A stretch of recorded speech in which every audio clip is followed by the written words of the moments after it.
ফুরকান, ফুরকান আপনাকে যুক্ত করা আছে, বলেন আপনি। ধন্যবাদ ভাই। আমি যে বিষয়টা নিয়ে প্রশ্ন করতে চাচ্ছি সেটা হলো, ইসলামে বা কোরআনে বলা আছে যে পৃথিবী সমতল। এটা নিয়ে আপনাদের একটা লেখা পড়লাম, পৃথিবী সমতল নাকি গোলাকার, মানে ওই ওই জাতীয়। তো এখন আমার কথা হলো, সত্যি কথা যে বিভিন্ন তাফসীর গ্রন্থে এটাকে সমতল হিসাবে ব্যাখ্যা করা হয়েছে, কিন্তু এরকমও তো অনেক আলেম আছে যারা বলেছে যে না, এটা স্ফেরিক্যাল, মানে সেই যুগের অনুযায়ী সেটা স্ফেরিক্যাল। তো এখন এটাকে আপনি কিভাবে দেখছেন? সমতল তো কোরআনেই তো বলা আছে, মানে দেখেন এই জিনিসগুলো তো কোনো সেন্স মেক করে না। যেমন ধরেন আপনাকে একটা উদাহরণ দেই। আপনি যদি কোরআন এবং হাদিস এবং সিরাত তাফসির এই সমস্ত সমস্ত বিষয় নিয়েই তো আমাদের আলোচনা করতে হয়। হ্যাঁ, শুধুমাত্র কোরআন তো পড়লে কেউ বুঝতে পারবে না। কোরআনের তো একটা কনটেক্সট আছে। যেমন ধরেন আপনাকে একটা উদাহরণ হিসেবে বলছি। যেমন ধরেন আহ এই বিষয়টা মনে করেন, বায়তুল মামুর কাবার ঠিক উপরে আসমানি মসজিদ। হ্যাঁ, আপনি যদি এই জিনিসটা আমরা একটু দেখি, ভিডিওটা আগে একটু দেখি। আহ এই ভিডিওটা একটু শোনেন। হ্যাঁ, বাইতুল্লাহ যেটা মক্কাতে মসজিদুল হারাম, এই মসজিদুল হারাম কাবা ঘরের ঠিক বরাবর উপরে একেবারে সপ্ত আকাশের ঊর্ধ্বে বাইতুল মামুর নামক এই মসজিদ সেখানে স্থাপিত আছে। এই মসজিদুল হারাম কাবা ঘরের ঠিক বরাবর উপরে একেবারে সপ্ত আকাশের ঊর্ধ্বে বাইতুল মামুর নামক এই মসজিদ সেখানে স্থাপিত আছে। এই মসজিদে প্রতিবারে 70,000 ফেরেশতা প্রবেশ করেন আল্লাহর ইবাদতের জন্য। যারা একবার ঢুকেন তারা। আচ্ছা, আমরা শুনলাম মক্কা শরীফ, কাবা শরীফের একদম উপরে, সরাসরি উপরে এই যে দেখেন তাফসীর গ্রন্থে বলা আছে আকাশে স্থিত ফেরেশতাদের কাবাকে বায়তুল মামুর বলা হয়। এটা দুনিয়ার কাবার ঠিক উপরে অবস্থিত। দেখা যাচ্ছে এটা যে দুনিয়ার কাবার ঠিক উপরে অবস্থিত? জি জি, আচ্ছা, দেখতে পাচ্ছি।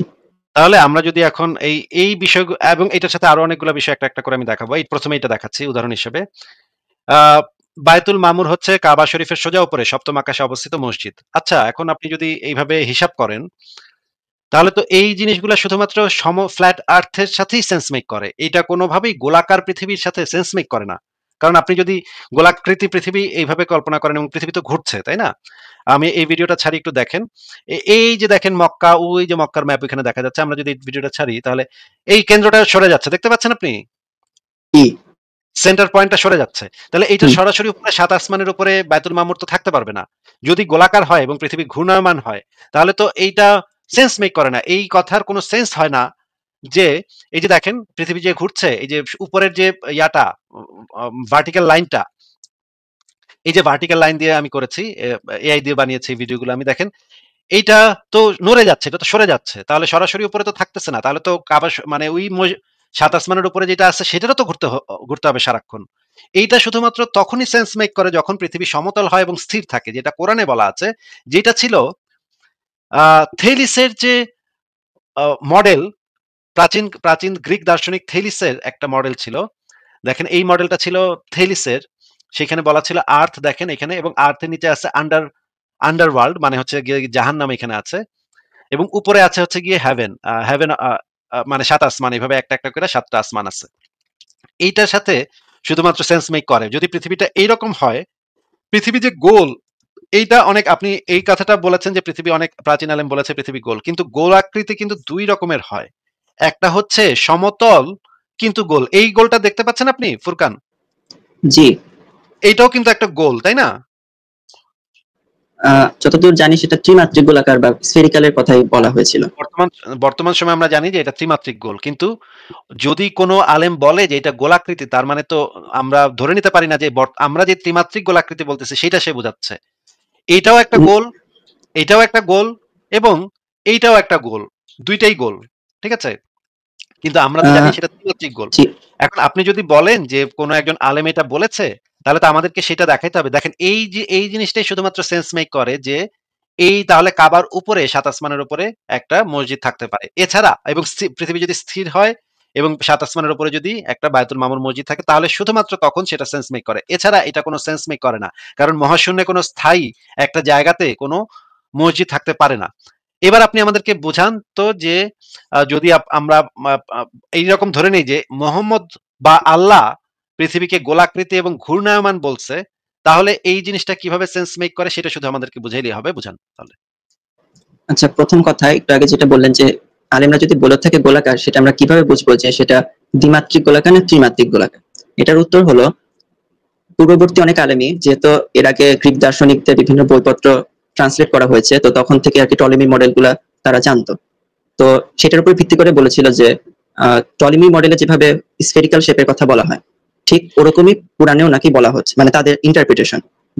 ডিরেক্টলি তো বলা নেই, তাদের ইন্টারপ্রিটেশন। এটা হলো প্রথম কথা, মানে স্ফেরিক্যালি বলা হচ্ছে আসলে, মূলত রাউন্ড শেপ ওটা না। দ্বিতীয় স্ফেরিক্যাল কথা, বলা হচ্ছে কি হচ্ছে না সেটা আপনি আমাদেরকে রেফারেন্স দেখান। এটা তো মুখের উপর ও বলে গেলে তো হবে না। আপনার কাছে রেফারেন্স আছে? এটা হচ্ছে ইবনে হাজম আর ইবনে তাইমিয়া এদের না, মত। না। আপনি মত যদি বলে দেন আমাকে তাহলে তো হবে না। আপনার কাছে রেফারেন্স আছে নাকি? কোন রেফারেন্স বইতে বলতে পড়েছেন? বইয়ের এটা নাম, আমি পৃষ্ঠা নাম্বার? এটা ইবনে তাইমিয়ার মাজমুল ফাতাওয়া গ্রন্থের ষষ্ঠ তাহলে ভলিউমে। আপনি স্ক্রিনটা শেয়ার করেন, আমরা একটু দেখি আপনার মানে ইয়াটা আমরা একটু দেখি।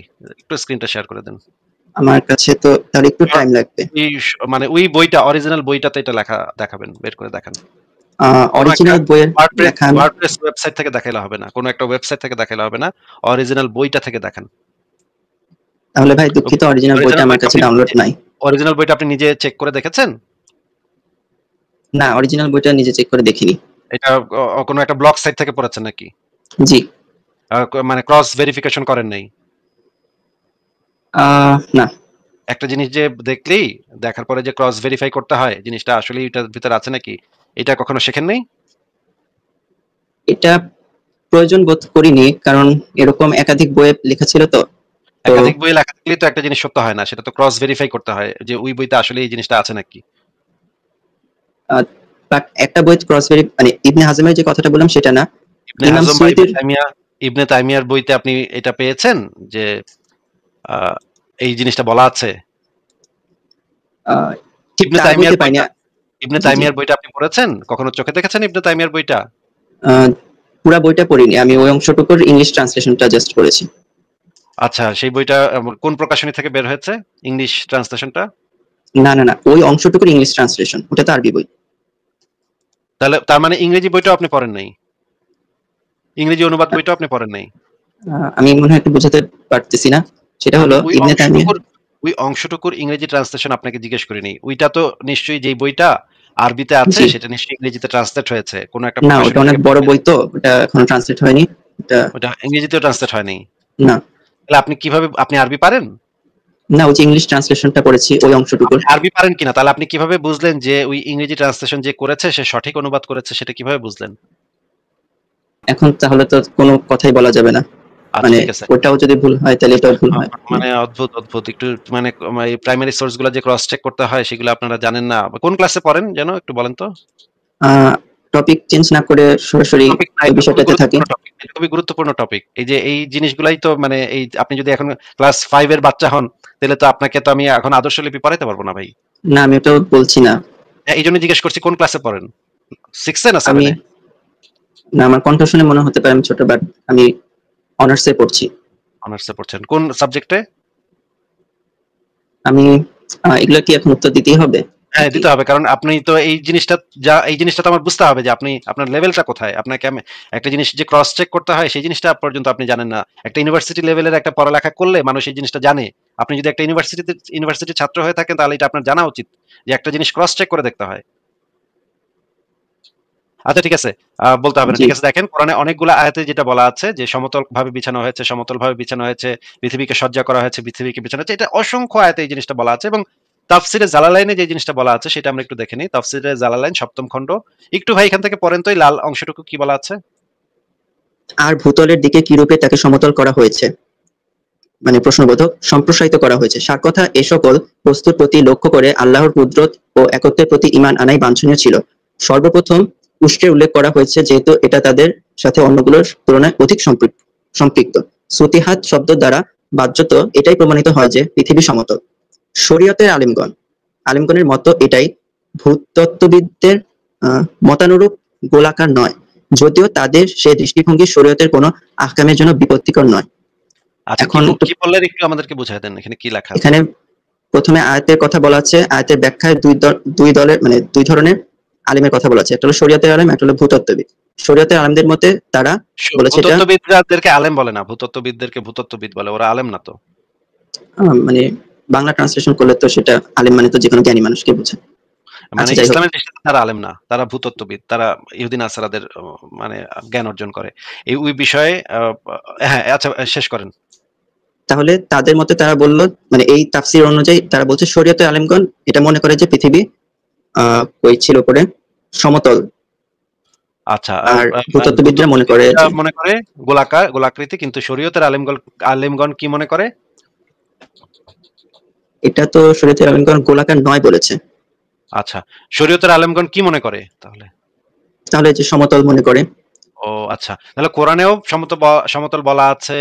আম, এখন এই আয়াতকে যদি আপনি এদিক সেদিক কইরা যদি এটাকে গোলাকার বানাইতে পারেন, যে সমতল বলতে এখানে সমতল না, এখানে গোলাকার বোঝানো হয়েছে, এরকম যদি টানা হ্যাচটা কইরা অনুবাদের এদিক সেদিক কইরা যদি বানানো, তারপরে তো এইখানে তো তাফসিরে তো এই জিনিসটা আবার পরিষ্কার করে দেয়া আছে যে এটা এই জন্য আমার একটু সমস্যা হচ্ছে যে এই যিনি এটা লিখেছেন এটি হলো সুয়ুতির লেখা সম্ভবত, তাই না? আল্লামা জালালউদ্দিন, দুইজন সুয়ুতি, ইসলামের প্রখ্যাত দুইজন তাফসিরকারক। জি, এখন সুয়ুতি নিজেই আবার আরেকটা বইতে লিখেছে যে এটাও ঠিক যে পৃথিবী স্ফেরিক্যাল, বা এটাকে স্ফেরিক্যাল হিসেবে কনসিডার করা যায়। এটা কি আপনি সুয়ুতির সরাসরি বই থেকে পড়েছেন নাকি কারো? জি জি, এটা সরাসরি বই থেকে। তাহলে বইটা দেখেন একটু। বইটার লিংক দিচ্ছি তাহলে। বইটার নাম কি? বইটা আরবিতে। আচ্ছা, আরবি তো এখন আমি চেক করতে পারবো না, তাহলে আপনি আমাকে মেইল করে দিবেন সেই বইটা, মানে মেইলে অ্যাটাচ করে দিবেন সেই পিডিএফটা, তাহলে আমি সেটা বইটার যদি নামটা বলতে চাই তাহলে বইটার নাম হবে মুতারাকাতুল আরকানি ফি ইজাজিল কুরআনি। এটা আপনি আরবি পড়তে পারেন? না, আমি ইংলিশ ট্রান্সলিটারেশনটা দেখছি। আচ্ছা, আপনি আমাকে আরবি বই তাহলে পাঠাবেন কেন? না, আমি তো পাঠানোর কথা বলছি না, আমি বলছি যে এই সুয়ুতি যিনি এখানে, আপনি আমাকে যে বইটা পাঠাবেন সেটা কি আরবিতে নাকি ইংরেজিতে? আরবিতে। তাহলে আপনি ইংরেজিতে কোথা থেকে পড়াচ্ছেন? আমি যে ট্রান্সলেশনটা পড়ছি, মানে এআই ট্রান্সলেশন করে পড়ছি। আচ্ছা, আপনি ওই পার্টটুকু কপি করে এআই দিয়ে ট্রান্সলেট করে পড়তেছেন? জি জি জি। আচ্ছা ঠিক আছে, তাহলে ওই বইটা আমাকে পাঠিয়ে দিয়েন। এখন আপাতত আপনি কোনো প্রমাণ দেখাতে পারতেছেন না। এবার আপনি আমাদেরকে ওই জিনিসটা একটু বলেন যে এই কাবা শরীফের উপরে যে বায়তুল মামুর, সেটা কিভাবে সম্ভব? এটার জন্য ঠিক এই পার্টিকুলার হাদিসের সনদ দেখতে হবে, তারপর মতন দেখতে হবে, এটাকে ক্রস চেক করতে হবে অনেকগুলো ধাপ করার পরে, তাহলে আমি বলতে পারবো যে আচ্ছা এই হাদিসটা ঠিক আছে নাকি ভুল আছে। বুখারী মুসলিমে যদিও আছে, এখন বুখারী মুসলিমে থাকলে আমি তো মানে না গবেষণা করে বলতে পারবো না যে এটা ঠিক না ভুল, কারণ এরকম অনেক হাদিস আছে যে লেখা সহি কিন্তু আসলে এটার ভিতরে ভুল আছে। আচ্ছা ঠিক আছে, তাহলে আপনি আমাদেরকে এই জিনিসটা একটু আসিফ ভাই, যদি এটা আমার ইসের সাথে যায়, ধরেন আমি যেটাকে সঠিক মনে করছি সেটার সাথে কোন এক আলেম এটার সাথে একমত হয়ে যায়, সেখানে তো আমার এই সপক্ষে হাদিস দেখা অ্যাকচুয়ালি দরকার নাই, যে হাদিসটা কোন হাদিস থেকে সে রেফারেন্স দিচ্ছে, হাদিসগুলা সহি কিনা, এটার সনদ ঠিক আছে কিনা, মতন ঠিক আছে কিনা, এগুলো তো আমার চেক করার দরকার নাই। যদি রেফারেন্সটা আমার ফেভারে যায়, সেটার ক্ষেত্রে কি দরকার আছে? যদি পক্ষে যায় তাহলে মুমিনদের কখনো এই জিনিসটা দরকার হয় না যে আমরা একটু চেক করে দেখি যে এটা সনদ মতন ইত্যাদি ইত্যাদি। যখন বিপক্ষে যায়, যখন হচ্ছে গিয়ে শুধুমাত্র বিপদ হয়, তখন শুধুমাত্র মুমিনদের এই জিনিসটা চেক করে দেখার দরকার হয় যে আচ্ছা ফুরকান, আপনি একটু আমাদেরকে বলেন তো যে এটা যদি আপনার পক্ষে যাইতো তাহলে কি আপনি একইভাবে বলতেন যে না এটা তো আমার চেক করে দেখতে হবে, এগুলা বলতেন নাকি বলতেন না? আমি আমার ব্যক্তিগত কথা বলতে পারি, যে আমি বলতাম পক্ষে যাক বিপক্ষে যাক প্রত্যেকটা জিনিস চেক করে দেখা উচিত বলে আমি মনে করি। যে আলেমের কথা দিয়ে বললেন যে উনি এটাকে গোলাকার বলেছেন, তিনি কি রেফারেন্স দিয়েছেন, ওই রেফারেন্স গুলা কি সহি কিনা সেটা তো আপনি নিশ্চয়ই যাচাই করে দেখেছেন। তিনি আরবি ভাষার শব্দ বিশ্লেষণ করে আর কি বলেছেন, কোন হাদিসের রেফারেন্স দেননি। আর ডিকশনারিতে দেখেছি হ্যাঁ শব্দের মানে এটাই। ওনার শব্দ বিশ্লেষণটা যে সঠিক শব্দ বিশ্লেষণ বা ওইটাই যে রাইট ইন্টারপ্রিটেশন, এটা তো আপনি যাচাই করে দেখেছেন, ওইটাই একমাত্র রাইট ইন্টারপ্রিটেশন? ওটাই একমাত্র না, একাধিক ইন্টারপ্রিটেশনের মধ্যে ওটা একটা ইন্টারপ্রিটেশন, সেটা বলছি। ওকে, একাধিক ইন্টারপ্রিটেশনের মধ্যে ওইটা ইন্টারপ্রিটেশন, তাহলে আপনি কিভাবে বলতেছেন যে ভাই আমার এই আপনার যে ইন্টারপ্রিটেশন, ওই ইন্টারপ্রিটেশনটা সঠিক, মানে আপনি যে ইন্টারপ্রিটেশনটা চুজ করতেছেন ওই ইন্টারপ্রিটেশনটা সঠিক ইন্টারপ্রিটেশন, এটা আপনি কিভাবে শিওর হলেন? প্রশ্নটা ঠিক বুঝছিলাম না। একাধিক ইন্টারপ্রিটেশনের মধ্যে আপনি যে ইন্টারপ্রিটেশনটা চুজ করলেন, যেটার সাথে একমত হলেন, ওই ইন্টারপ্রিটেশনটা যে সঠিক ইন্টারপ্রিটেশন, আপনি কিভাবে একমত হলেন? যদি পৃথিবীর এই গোলাকৃতি এই ব্যাপারটা বলি, তাহলে আমি দেখেছি যে সায়েন্সে এটাকে এখন স্বতঃসিদ্ধ, মানে এটা নিয়ে তো কোনো ডিবেট নেই। তো এটার সাথে যেহেতু সায়েন্স যেহেতু এটা বলতেছে, সেহেতু এখন আমাদের এমন একটা মানে ইন্টারপ্রিটেশন নিতে হবে যেটা হচ্ছে সায়েন্সের সাথে মিল্লা যাচ্ছে, সেটা নিতে হবে। সায়েন্সের সাথে বলবো না, সায়েন্সে এখন আচ্ছা, এরকম তাহলে অনেক কিছু আছে তাহলে যেগুলো যদি সায়েন্সে এটা জানতে না পারতো, ধরেন আপনি কোরআনের আল্লাহ কি বুঝাইতে চাইছেন, কোরআন দ্বারা আপনাদেরকে কি বুঝাইতে চাইছেন, এটা বুঝতে হলে আপনাদেরকে ডিপেন্ড করতে হচ্ছে সায়েন্সের উপরে, ইবাদতের রাইট? ক্ষেত্রে না, বাট পৃথিবীর যেটা যেগুলো আর ক্ষেত্রে কি হোক, আল্লাহর যে ইবাদত ওহী, ছাড়া। আল্লাহর ওহী বুঝতে হলে আপনাদেরকে ডিপেন্ড করতেছে যে আল্লাহর যে যিনি হচ্ছেন অসীম জ্ঞানী এক সত্তা, যিনি কোরআন, যিনি দাবি করেছেন কোরআনকে তিনি নাজিল করেছেন সুস্পষ্ট ভাষায়, যিনি বলেছেন যে কোরআন কোনো বইয়ের উপর ডিপেন্ডেন্ট নয়, তার কথা, এটা তো তার বলে নাই কথার কোথাও সঠিক বইয়ের উপর ডিপেন্ডেন্ট নয়। কোরআন কোনো বইয়ের উপর কি ডিপেন্ডেন্ট? মানে কোরআন তো একটা স্বয়ংসম্পূর্ণ কিতাব। মানে কোরআনের বইয়ের উপর অসীম ডিপেন্ডেন্ট নয়, এটা তো কোথাও বলা নেই। স্বয়ংসম্পূর্ণ মানেই হচ্ছে, স্বয়ংসম্পূর্ণ মানেই হচ্ছে, আরে বুদ্ধিমান, স্বয়ংসম্পূর্ণ মানেই হচ্ছে গিয়ে সেটা অন্য কিছুর উপর ডিপেন্ডেন্ট না। স্বয়ংসম্পূর্ণ মানে কি? কোরআন বুঝতে হলে আপনার অন্য কোনো কিতাব পড়া লাগবে, এরকমটা বলা হয়েছে আর কি অ্যাকচুয়ালি। আচ্ছা ঠিক আছে, তাহলে তো আরবি ভাষাও থাকে। ফারাজ ভাই একদমই বাচ্চা পোলাপান, হ্যাঁ আমরা একটু এই ওনার থেকে এই জিনিসগুলো একটু পরে নিয়ে উনি উত্তর দিতে পারবেন না। তাহলে ভাই মানে আদিকালের যিনি আলেমরা আছে, আমি এই জিনিসটা মানে এই জিনিসটা তো আমি একটু আগে দেখলাম, আপনি তো দেখালেন আসিফ ভাই একটু আগে, যে ওনাদের আলেমরা কিন্তু তাদের কাছে ওই মানে ইনফরমেশন ছিল যে ভূতত্ত্ববিদদের মধ্যে পৃথিবীর শেপ কি, ওনাদের আলেমরা এটাকে কি করছেন, রিজেক্ট করেছেন, আপনি তো দেখালেন একটু আগে। দেখালাম, হ্যাঁ। এখন মানে শরীয়তের আলেমগণ, রাইট? তো শরীয়তের আলেমগণ ঠিক বুঝতে পারেনি, বাট যেহেতু সায়েন্স থেকে ঠিক ইয়েটা আসতেছে, ঠিক ইন্টারপ্রিটেশনটা আসতেছে, সুতরাং শরীয়তের আলেম ফাঁকে যাও, সায়েন্স আমাদেরকে ইন্টারপ্রেট করে দিবে যে কোরআনে আল্লাহ অ্যাকচুয়ালি কি বুঝাইছে। এখানে তাহলে একটু বলি। আচ্ছা এক সেকেন্ড, আপনি একটু আমাদেরকে গত শতাব্দীর সবচেয়ে প্রখ্যাত যে ইসলামিক আলেম ছিলেন, ওনার নাম হচ্ছে শায়েখ সালেহ আল উসাইমিন, ওনার একটা বিখ্যাত গ্রন্থ আছে ফতোয়ায়ে আরাকানুল ইসলাম, যেটা হচ্ছে এই শায়েখ সালেহ আল উসাইমিন হচ্ছে গত শতকের সবচেয়ে বড় পণ্ডিত, ইসলামের উপর সবচেয়ে বড় পণ্ডিত। ওনার এই ফতোয়া গ্রন্থ থেকে আমরা একটু পড়ি, আপনি একটু আমাদেরকে পড়ে শোনান তো এখানে কি লেখা। সূর্যকে পৃথিবীর চারদিকে ঘুরে, তার মতামত এটা চারদিকে ঘুরে না, মানে সূর্য পৃথিবীর চারদিকে ঘুরে, পৃথিবী সূর্যের চারদিকে ঘুরে না, এটা তার মতামত। এখানে মতামত বলে নাই, আপনি একটু এখান থেকে পড়ে শোনান, শুরু থেকে পড়ে শোনান আপনাকে। সম্মানিত শায়েখ উত্তরে বলেন যে শরীয়তের প্রকাশ্য দলিলগুলো প্রমাণ করে যে সূর্য, উনি কি বলেছে, উনি কি এখানে এই বেকুব কোথাকার, উনি কি এখানে বলেছে আমি আমার ব্যক্তিগত মতামত দিচ্ছি এটা বলেছে, নাকি বলেছে শরীয়তের প্রকাশ্য দলিলগুলো প্রমাণ করে যে, কোনটা বলেছে? এখানে বেকুব কেন বললেন সেটাই তো বুঝছি না। বেকুব বললাম কারণ আপনি একটু আগে বলেছেন যে উনি এটা ওনার ব্যক্তিগত মতামত, উনি কোথায় বলেছে যে এটা আমার ব্যক্তিগত মতামত? তো এটা কার মতামত তাহলে? তাহলে কি লিখছে এখানে বেকুব কথাকার, এখানে কি লিখছে শরীয়তের প্রকাশ্য দলিলগুলো প্রমাণ করে যে, এটা কি তার মানে কি এটা তার ব্যক্তিগত মতামত? হ্যাঁ অবশ্যই। দেখছেন কত বড় বাটপার দেখছেন? ঠিক বলছেন। আচ্ছা শরীয়তের প্রকাশ্য দলিলগুলো তো এক একজনের ক্ষেত্রে এক এক রকম। শরীয়তের প্রকাশ্য, আপনি কি মনে করতেছেন মানে আল্লাহ এক কথা দ্বারা এক জিনিসই বুঝাইছে? আল্লাহ এক কথা দ্বারা তো কন্ট্রাডিক্টরি জিনিস বুঝায়। আসিফ ভাই আপনাদের বেসিক জিনিস, কোরআনের বেসিক জিনিস জানতে হবে। ধরেন এক কথায় বলছে, একটা লাইনে আল্লাহ বলছে যে শুকরের মাংস খাও না, এটা যে হাজারো ইন্টারপ্রিটেশন হতে পারে, এবং এটার ইন্টারপ্রিটেশন এটাও হতে পারে যে শুকরের মাংস বেশি বেশি করে খাও। আপনি কি এটা জানেন না? শরীয়তের দলিলগুলো এক একজনের কাছে কন্ট্রাডিক্টরি ইন্টারপ্রিটেশন হতে পারে। এটা এতটা সুস্পষ্ট কিতাব। কি অদ্ভুত কথা, এটা নাকি তার ব্যক্তিগত মতামত, এটা নাকি তার সে লিখছে শরীয়তের প্রকাশ্য দলিলগুলো প্রমাণ করে যে, আর সে বলতেছে এই ব্যক্তি এটা তো কিছুই বুঝে না, ও ইসলামের কি বুঝে, ও শায়েখ সালেহ আল উসাইমিন কি বুঝে ইসলামের, ও তো তার ব্যক্তিগত মতামত দিছে। ভাই আমি না বেকুবাই যে বাংলাদেশের সুনাহাগা মাদ্রাসার সুনাহাগা স্টুডেন্ট এসে বলতেছে যে শায়েখ সালেহ আল উসাইমিন এটা তো তার ব্যক্তিগত মতামত, আরে দূর ভাই রে, মানে এরা কি গাঞ্জা গুঞ্জা খায় নাকি ভাই? আমি বুঝি না, এদের কি মাথায় কি ঘু না? তাহলে তো এরকম অনেক আলেম আছে যারা বলেছে শরীয়তের প্রকাশ্য দলিল থেকে প্রমাণিত হয় যে পৃথিবীর সূর্যের ব্যাপারে এগুলা। তাহলে প্রবলেমটা, তাহলে ধরেন হ্যাঁ আমি এই প্রবলেমটার উত্তরই জানতে চাচ্ছি যে একাধিক আলেম তো একাধিক কথা বলে, তাহলে আপনারা কেন একটাকে চুজ করেন আরেকটাকে রিজেক্ট করেন? আপনি কেন চুজ করতেছেন ফুরকান ভাই? আমি এই যে আমার নিয়মটা বললাম যে যেটা স্বতঃসিদ্ধ জ্ঞান সেটার সাথে যেটা মিলবে। আপনি বলতে যাচ্ছেন আল্লাহ একটা কথা, আল্লাহ কিছু কথাবার্তা বলে দিচ্ছে, নবী কিছু কথাবার্তা বলে দিচ্ছে, এইটার একদল আলেম কইতেছে এটা ডাইন কথা কইছে, আরেক পক্ষ আলেম কইতেছে এটা বাম কথা কইছে, তার মানে হইতেছে আল্লাহ না, এটা আপনার যুক্তি দিয়ে দেখতে হবে যে সে আসলেই ঠিক। কথার মাঝখানে কথা না। মনে করেন আপনাকে আমি বললাম 2 আর 2 যোগ করলে 4 হয়, এখন এই কথাটার কি আর কোনো ইন্টারপ্রিটেশন হইতে পারে বলেন তো? আর কোনো সংখ্যা হইতে পারে এটার যোগফল? না, এটার হতে পারে না, বাট এরকম অনেক কথা আছে যার একাধিক ইন্টারপ্রিটেশন হতে পারে। এই দুইটাকে একসাথে মিলানোটাই একটা ফ্যালাসি। কথা শুনে বলতে হবে। ত্রিভুজের 3 কোণের সমষ্টি 180 ডিগ্রি, এইটার কি অন্য কোনো ইন্টারপ্রিটেশন হইতে পারে, যে ইন্টারপ্রিটেশনে আমরা 360 ডিগ্রি পাবো বা 270 ডিগ্রি পাবো, এরকম কিছু পাবো? এটা কি হইতে পারে? হ্যাঁ, এটা আপনার বুঝতে হবে যে কোথায় আপনি 360 ডিগ্রি মাপছেন, সমতলে নাকি গলীয় তলে। গলীয় তলে 360, সমতলে ত্রিভুজের 3 কোণের সমষ্টি 180 ডিগ্রি, এটা যদি কেউ বলে এটার কি অন্য কোনো ইন্টারপ্রিটেশন হইতে পারে? না, এখন হতে পারে না।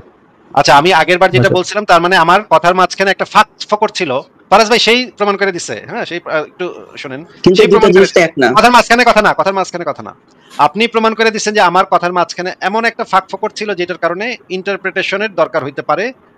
আমার কথাতেই সমস্যা ছিল। আমি যদি সমতলটা শুরুতেই বলে দিতাম তাইলে আর কিন্তু এই জ্ঞানজামটা লাগতো না। তার মানে প্রবলেমটা আমি করছি। আপনি যদি বলতেন সাথে যে আপনার সুস্পষ্ট কথায় কোনো ভুল নাই এবং ত্রিভুজের 3 বাহু মানে 3 কোণের সমষ্টি 180 ডিগ্রি, তাহলে কি আপনার কথা লিটারাল সেন্সে ভুল বলা যেত? না, ভুল তাহলে তো আমার কথাকে ভুল বললে কলা ফেলা দিতাম তার। না, আপনি আমার কথা না ভাই, আমি আসলে এই বিষয়ে বলতেছি না। আমি বলতে চাচ্ছি এই যে একাধিক ইন্টারপ্রিটেশন। আমি বললাম আসিফ ভাই, ধরেন আপনি বললেন একটা বক্তব্য দেওয়ার সময় বললেন যে আপনার কথার মধ্যে কোনো ভুল নেই, আপনার কথার মধ্যে কোনো বিভ্রান্তি নেই এবং আপনার কথা খুবই সুস্পষ্ট। এটা বলার পর যদি আপনি বলেন যে ত্রিভুজের 3 বাহুর সমষ্টি 180 ডিগ্রি, তাহলে কি আমরা বলতে পারি যে ওকে পৃথিবীর ত্রিভুজের 3 কোণের সমষ্টি 180 ডিগ্রি, এটা যেহেতু সর্বক্ষেত্রে সঠিক না, সেহেতু আপনার কথাটা, আপনার দাবিগুলোর সাথে আপনার ক্লেমটা মিলতেছে না, এই কথাটা কি বলতে পারি আসিফ ভাই? অবশ্যই বলতে পারেন, কারণ হচ্ছে আমি আমার কথার মাঝখানে এমন একটা ভুল করছি যেটার কারেক্ট থাকে নাই, যেটা এমন কিছু প্রেক্ষাপট পাওয়া যাচ্ছে যেখানে এই কথাটা প্রযোজ্য না। উপরন্তু আপনি বলেছেন যে আপনার কথাটা খুবই সুস্পষ্ট, আপনার কথার মধ্যে কোনো ভুল নাই। উপরন্তু এই দুটা শর্ত আপনি আরোপ করেছেন, তাই না? এখন যদি কেউ বলে যে এইটা দ্বারা আসিফ মহিউদ্দিন সমতলে বুঝাইছে, যদি আমি সমতল শব্দটা বলি নাই, তারপরে যদি কেউ এটা অ্যাড করে নিয়ে বুঝে নেয়, তাইলে তার মানে হইতেছে যে সে চেষ্টা করতেছে আমার কথাটাকে কোনো না কোনো ভাবে ঠেলা সঠিক করার, ঠেলা দিয়ে সঠিক করার। কিন্তু আমি কিন্তু সমতলটা বলি নাই ফারাজ ভাই, এটাই হচ্ছে সত্য। কিন্তু আপনারা যে উদাহরণ দিচ্ছেন, আমি কি বলতে পারবো? কিন্তু সেম জিনিসটা তো পৃথিবীর উপরও অ্যাপ্লাই করা যায় আসিফ ভাই। যে ধরেন আপনি বললেন যে আপনার কথাগুলো সুস্পষ্ট, ধরেন আল্লাহ বললো তার কথাটা সুস্পষ্ট, তার কেতাবে কোনো ভুল নাই, এবং সে এমন একটা কথা বলে দিল যেটা দ্বারা মুমিনরা নিজেদের মধ্যে কামড়াকামড়ি শুরু করছে যে আল্লাহ কোরআনে কি বলতেছে। এক একজনের কাছে এক একটা ইন্টারপ্রিটেশন এবং কন্ট্রাডিক্টরি ইন্টারপ্রিটেশন। আসিফ ভাই, ধরেন একটা কথা তো হাজার ইন্টারপ্রিটেশন থাকতে পারে, আপনি একটা কথা বললেন ওটা হাজার ইন্টারপ্রিটেশন হতে পারে, বাট আপনার কথার যদি কন্ট্রাডিক্টরি ইন্টারপ্রিটেশন বের হয়, একেবারে কন্ট্রাডিক্টরি কোনো ইন্টারপ্রিটেশন বের হয়, তাহলে কি আমি কোনোভাবে বলতে পারবো যে ইভেন দো এই ইন্টারপ্রিটেশনটা অনেক ইন্টারপ্রিটেশনের সাথে contradictory, not different, contradictory, but আমার ইন্টারপ্রিটেশন সঠিক? কেননা ভাই আমার ইন্টারপ্রিটেশনটা সায়েন্সের উপর ডিপেন্ডেন্ট। আচ্ছা ভাই, আপনার ইন্টারপ্রিটেশন যদি সঠিক, আপনি এটা কিভাবে বুঝলেন? মুহাম্মদেরই বুঝ ছিল, সাহাবাদেরই বুঝ ছিল, আলেমদেরই, প্রাচীন আলেমদের বুঝ ছিল। আমরা যখন প্রাচীন আলেমদের দিকে তাকাই, তারা কি সায়েন্সের উপর ডিপেন্ড করা কোরআনের ইন্টারপ্রিটেশন নিত? আমি তো একটু আগে দেখলাম যে নিত না, তারা সরাসরি রিজেক্ট করলো। এইটার ইন্টারপ্রিটেশন মানে এইটার এভিডেন্স পাইলাম। তো সায়েন্সের উপর ডিপেন্ড করে কোরআনের কোনো ইন্টারপ্রিটেশন করতে হবে, কোরআনের একটা তাফসীর করতে হবে, এটা কি আসিফ ভাই উসুলুল তাফসীরের অংশ নাকি ভাই? এটা একদমই মানে সম্পূর্ণভাবে নিষিদ্ধ যে ইহুদি নাসারাদের সায়েন্স থেকে যে কোরআন ইন্টারপ্রেট করতে হবে। এটা মানে এটা যদি মোহাম্মদ শুনতো তাহলে মোহাম্মদ নিজেই সিসেট খায় আত্মহত্যা করতো। আচ্ছা, আমরা একটা হাদিস পড়ি ফারাজ ভাই, ওনাকে দিয়ে হাদিসটা পড়াই, এবং পৃথিবী এখান থেকে সমতল বোঝা যায় নাকি গোলাকৃতি বোঝা যায় সেটা আমরা ওনার কাছ থেকে একটু বুঝবো। আপনি একটু এই হাদিসটা একটু পড়ে শোনান তো ফুরকান। এই হাদিসটা আছে সহিহ মুসলিমে কিতাবুল ইমানে, বর্ণনাকারী হলো আবু যার। আমি কি এটা সম্পূর্ণরূপে পড়বো নাকি এটা সম্বন্ধে আপনার মতামত থাকলে সেটা একটু বলতে পারবো? আপনার মতামত আপনি রেফারেন্স সহ যদি বলতে চান অবশ্যই বলতে পারবেন, অসুবিধা নেই। আমরা রেফারেন্স সহ, আপনার ব্যক্তিগত কোথাকার কোন মানে এইসব মতামত আমরা জানতে চাই না। আমরা আলেমদের বক্তব্য যদি আপনার কাছে থাকে বা রেফারেন্স থাকে সেটা আমরা দেখতে চাবো। আপনার বক্তব্য বা আপনার মতামত জেনে আমরা আমাদের লাভ কি ভাই? আপনি আগে এটা একটু পড়ে শোনান। ইয়াহিয়া ইবনে আইয়ুব ও ইসহাক ইবনে ইব্রাহিম রাহমাতুল্লাহ আলাইহি থেকে আবু যর রাদিয়াল্লাহু আনহু থেকে বর্ণিত, তিনি বলেন, একদিন নবী সাল্লাল্লাহু আলাইহি ওয়াসাল্লাম বলেন, তোমরা কি জানো এই সূর্য কোথায় যায়? সাহাবীগণ বললেন, আল্লাহ তাআলা রাসূলই ভালো জানে। তিনি বললেন, এই সূর্য চলতে থাকে এবং আল্লাহ তাআলার আরশের নিচে অবস্থিত তার অবস্থান স্থলে যায়। সেখানে সে সিজদাবনত হয়ে পড়ে থাকে। শেষে যখন তাকে বলা হয় ওঠো এবং যেখান থেকে এসেছিল সেখানে ফিরে যাও, অনন্তর সে ফিরে আসে এবং নির্ধারিত উদয়স্থল দিয়ে উদিত হয়। তা আবার চলতে থাকে এবং আরশের নিচে অবস্থিত তার অবস্থান স্থলে যায়। আরশের নিচে অবস্থিত, হ্যাঁ, সেখানে সে সিজদাবনত কি লেখা সিজদাবনত অবস্থায় পড়ে থাকে। সিজদা হইয়া শেষে অবনত যখন শেষে যখন তাকে ব্লার হয়ে গেল, শেষে যখন তাকে বলা হয় ওঠো এবং যেখান থেকে এসেছিল সেখানে ফিরে যাও, তখন সে ফিরে আসে এবং নির্ধারিত উদয় হলে মোটামুটি তো বোঝা গেছে, মোটামুটি তো হাদিসটা বোঝা এখানে গেছে। এই আপনি যতগুলো হাদিস দেখবেন সবগুলো দেখবেন আবু যর রাদিয়াল্লাহু আনহু। এখানে যতগুলো আছে সবগুলো আবু যর না ফাবুজর, সেটা জানার কোনো ইচ্ছা আমাদের নাই। অবশ্যই দরকার আছে। এটা যে মুহাম্মদ সাল্লাল্লাহু আলাইহি ওয়াসাল্লামের কথাটা আপনি বুঝলেন কিভাবে? মানে এটা একটা সহিহ হাদিস, এটা মুহাম্মদের কথা না? সহিহ হাদিস মুহাম্মদের কথা। এটা এই যাচাই পদ্ধতিটা আপনাদের কি সেটা আমি জানতে চাচ্ছি। এটা একটা হাদিসে কুদসি, এটা একটা হাদিসে কুদসি। এটা কে বলেছে হাদিসে কুদসি? এটা যদি আমি দেখাতে পারি হাদিসে কুদসি থেকে? না, এটা যে হাদিসে কুদসি এই কথাটা আপনাকে কে বলল? এখন আপনি হাদিস অস্বীকারী হয়ে গেছেন নাকি? না, হাদিস অস্বীকারী না। এগুলোকে বলা হয় না, আমি একদমই বলিনি। আমি হাদিস মানি, হাদিস অস্বীকার করি। এটা কি হাদিস পূর্ববর্তী আলেমদের এটা কি মত? এটা যে হাদিসটা যে সহি কি সহি না, এটা কি অলরেডি একটা দেওয়া আছে, সিল দেওয়া আছে এটার ভিতরে? মানে এটা হাদিসটা সহি কি সহি না এবং এটার পুনরীক্ষণ যেটা আছে আর কি, ওইগুলা কি অলরেডি সার্টিফাই করা আছে এখানে তো হাদিসের মান সহি দেওয়া আছে। সহি মুসলিমে ওখানে যদি যাই আমরা যদি লিংকে যাই, ওটা কি আমরা দেখবো যে হাদিসের মানটা অ্যাকচুয়ালি সহি দেওয়াতে আপনাদের যারা আলেমরা আছেন, আপনাদের যারা আছেন, স্কলাররা আছেন, তাদের দ্বারা সার্টিফাইড সহি হাদিস, এটা কি আমরা পাবো আপনাদের ওয়েবসাইটে ঢুকলে? দেখেন, এখন একটা কথা বলি। হ্যাঁ, আপনি তো তা পাবেন। এই ওয়েবসাইটটা কি? এই ওয়েবসাইটটা কি? আমি এটা শুনতে যাচ্ছি না, পাবো কি? আগে আমার অবস্থানটা আমি পরিষ্কার করি, তারপরে বলি। আপনার পার্সোনাল অবস্থান নিয়ে ভাই আমি ইন্টারেস্টেড। এটা কি আমরা যখন দেখবো, আমরা যখন যাচাই করবো, এটাকে কি সহি হাদিস হিসেবে পাবো কিনা? হ্যাঁ, এখানে তো লেখাই থাকবে সহি। আপনি কি কোনো মুহাদ্দিস হিসেবে আপনার কোনো সার্টিফিকেশন আছে? সার্টিফিকেট দিয়ে যদি কথাই বলতে তাহলে আপনাদের তো নাই। আছে কি নাই? আপনাদের কি আছে? আমরা তো কোনো দাবি করছি না। আমরা তো বই থেকে দেখাচ্ছি যে সহি। আপনি যদি বলেন এটা সহি না, সহি হাদিসকে সহি কি সহি নাই বলে সার্টিফিকেশন দিচ্ছে না। একজন মুহাদ্দিসের যেই আছে, মুহাদ্দিসের যেই সার্টিফিকেশন দেওয়ার ক্ষমতাটা থাকে, সেই সার্টিফিকেশন দেওয়ার ক্ষমতাটা আমরা অ্যাপ্লাই করতেছি না। আমি জানতে চাচ্ছি আপনি যে সার্টিফিকেশন দেওয়ার সার্টিফিকেশনটা দিতে চাচ্ছেন, ওইটা দেওয়ার মতো আপনার কাছে সার্টিফিকেশন আছে কিনা? ফারাজ ভাই, এই এত বড় কাট বলো যে বুঝে না যে আমরা কোনো সার্টিফিকেশন দিচ্ছি না, আমরা সার্টিফিকেশন দেখাচ্ছি। আর আপনি যেটা বলতেছেন সেটা হচ্ছে নতুন সার্টিফিকেশনের কথা বলতেছেন। না, দেখেন, আপনারা তো জানতে চান সত্য, কিন্তু আপনি তো ভাই এই যে বালপাক না, মানে নাকের টিপ দিলে দুধ বাইরে, এখনো এই টাইপের বালপাক না ভাই, এত বড় বালপাক না যে সে বলতেছে যে এই হাদিসটা যে সহি, এটার কি গ্যারান্টি আছে? এটা তো সহি হাদিস তো দেখাই যাচ্ছে, গ্রন্থেতেই দেখা যাচ্ছে। এখন এই সহি হাদিসের গ্রেডিং তো কোনো নাস্তিকরা দেয় নাই, মুহাদ্দিসরা, সারা পৃথিবীর সবচেয়ে বড় বড় মুহাদ্দিসরা দিচ্ছে। এখন সে যদি বলে, পুনর্নিরীক্ষণ তো লেখা আছে আসিফ ভাই, কোন বালপাকনা যদি এসে বলে যে এটা সহি না, এটা আপনারা জানেন কেমনে যেটা মুহাম্মদে কইছিল, তাহলে তো তার সেটা দেখাইতে হবে। সে তো একটা নতুন দাবি করতেছে, তাহলে তো তার অন্তত পক্ষে একজন মুফতি হইতে হবে। সে যদি মানে এই বালপাকনা কি ভাই, কি টাইপের বালপাকনা এগুলা, বুঝলাম না তো ভাই। শুনেন ভাই, মাথা ঠান্ডা করেন। আমি বলতে চাচ্ছি, আপনার মুখের কথা ছাড়া আপনার কাছে কি কোনো রেফারেন্স আছে যেটা দ্বারা আপনি দেখাইতে পারবেন হাদিসটা সহি না? একজন আলেম যখন গবেষণা করে তখন সবকিছু, আমি এক কথাটা একটু শেষ করতে দেন। ইসলামিক ফাউন্ডেশন থেকে বের হওয়া বই থেকে, ওয়েবসাইট থেকে দেখাচ্ছি। তারাই হাদিসকে কেন সহি বলে সেটাও জানতে হবে। প্রশ্নটা কি করেছি সেটা বলেন ভাই। ওটা আপনি তো মূলে পৌঁছানোর চেষ্টা করেন না। আপনারা দেখেন, ফুরকান ভাই পেস্ট করেন, কপি পেস্ট করেন, কিন্তু ফুরকান ভাই আপনাকে কি প্রশ্ন করেছি ভাই? এই পর্যন্ত আমি তো অনেক প্রশ্ন করলাম, একটারও তো উত্তর আপনারা দিচ্ছেন না। একটা থেকে একটা করছি। আপনি কি আমার প্রশ্ন, আমার কোনো সার্টিফিকেট আছে কিনা? সার্টিফিকেটের কথা জিজ্ঞেস করিনি। এখন আমি জিজ্ঞেস করেছি আপনি যে এটাকে সকি থেকে অসকি বানাতে চাচ্ছেন, সকি নয় বানাতে চাচ্ছেন, এটা কি আপনার মুখের কথা ছাড়া রাইট নাও আপনি কি কোনো একটা রেফারেন্স দেখাতে পারবেন? আমি এটা মানে যুক্তি দিয়ে বোঝাতে পারবো যে কেন এটা সহি না। প্রশ্নটা কি আমার? আপনি যে যুক্তি দিয়ে বোঝাবেন, সেই যুক্তিটা কি আপনি কোন মুহাদ্দিসের কাছ থেকে না দেখাতে পারবেন? জি একজন মুহাদ্দিসের রেফারেন্স দেন, যে মুহাদ্দিস সেই যুক্তি দিয়ে দেখাইছে, প্রমাণ করছে যে এটা সহি না। এই হাদিসের ব্যাপারে তো বলতে পারবো না, কিন্তু তাদের যে লজিক আছে, তারা যেটার উপরে সহি বলে, আরে যেটা আরে পূর্ণ করলে সহি বলে, মানে আবার সেই লজিক অনুযায়ী তো এটা সহিতে পড়বে না।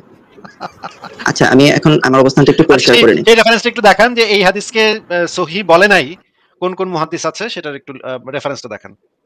এই হাদিসের ব্যাপারে আমি কথা বলছি না, আমি বলছি হাদিসের এই যে হাদিসে মূলনীতি আমরা আছে কথা সেই বলছি, এই মূলনীতি। হাদিসে আমরা কথা বলছি, এই হাদিসটা আপনি বলেছেন এই হাদিসটা সহিহ না, এটার দলিলটা দেখান। ভাইয়া সোজা কথা বলে কি আপনার এই বুঝেন না, হাদিসটা নাকি যে এই না বুঝে হাদিসটা যে সহিহ না ফুটপাত সেটার করেন? রেফারেন্সটা দেখান। এই হাদিসটা যে সহিহ না সেটার রেফারেন্সটা দেখান। এই হাদিসটা সহিহ না, তার রেফারেন্স হলো এই হাদিসের মধ্যে ইল্লা বা ত্রুটি আছে।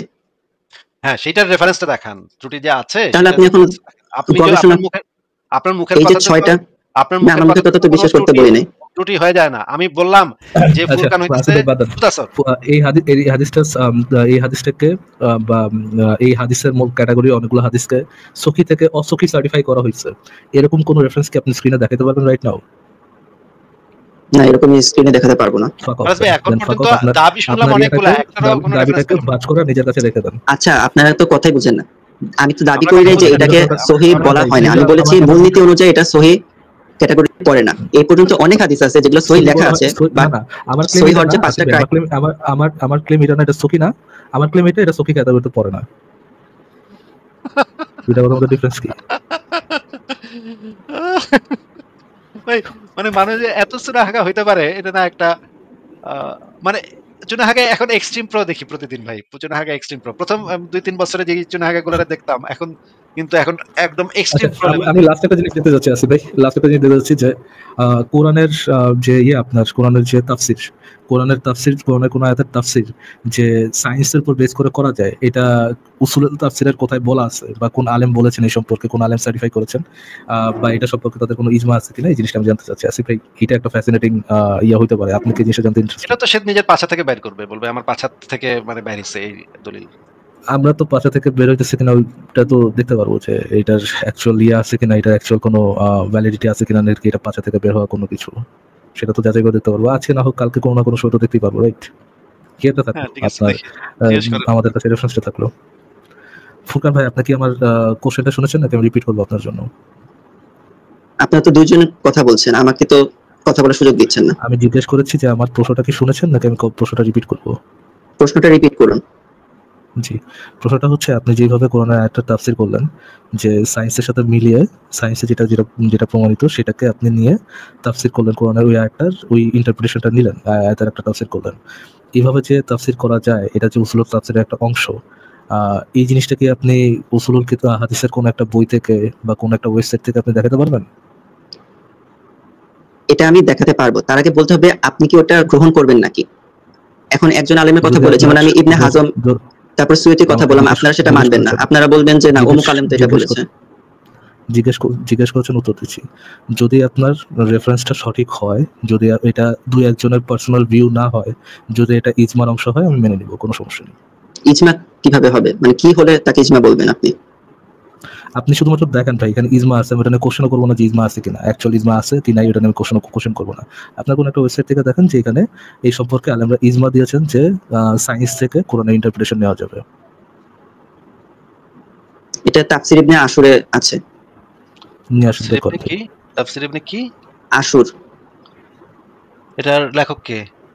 ইবনে আশুর তার নাম, তিনি একজন মালিক ইমাম ছিলেন। তার তাফসিরের প্রথম খণ্ডে ওইখানে কি বলা আছে যে স্ক্রিনে দেখান। এটাও তো আরবি, এখন আপনার তো আরবি দিলে বলবেন যে না, অসুবিধা নেই, আমরা এখন অনুবাদ করে নিব, অসুবিধা নেই, আপনি দেখেন। আমরা এআই দিয়ে অনুবাদ করে নিব। আপনি এআই দিয়ে অনুবাদ করেছেন, আপনি প্রথমে স্ক্রিনটা দেখাবেন, তারপর এআই দিয়ে অনুবাদ করে দেখাবেন। দেখানোর দায়িত্ব তো আপনার। আপনি প্রথমে রেফারেন্সটা দেখেন, তারপর এআই দিয়ে অনুবাদ করে আমাদেরকে একটু দেখান। ফুরকান ভাই, ফ্লোর ইজ অল ইয়ার্স। হ্যাঁ, আমরা আচ্ছা, অনুবাদের দায়িত্বটা আমি নিচ্ছি ফারাজ ভাই, অনুবাদটা আমি করে দিব। আপনি স্ক্রিনে দেখান, আমি স্ক্রিনশটটা নিয়ে এআই কে দিয়ে অনুবাদ করাই দিচ্ছি, অসুবিধা নেই। দেখেন, স্ক্রিনে দেখেন ভাই, পাতাটা দেখেন, যে পাতাতে লেখা আছে। ফুরকান, যে পাতাতে লেখা আছে সেই বের করছি, আচ্ছা, টাইম লাগবে। ঠিক আছে, ঠিক আছে।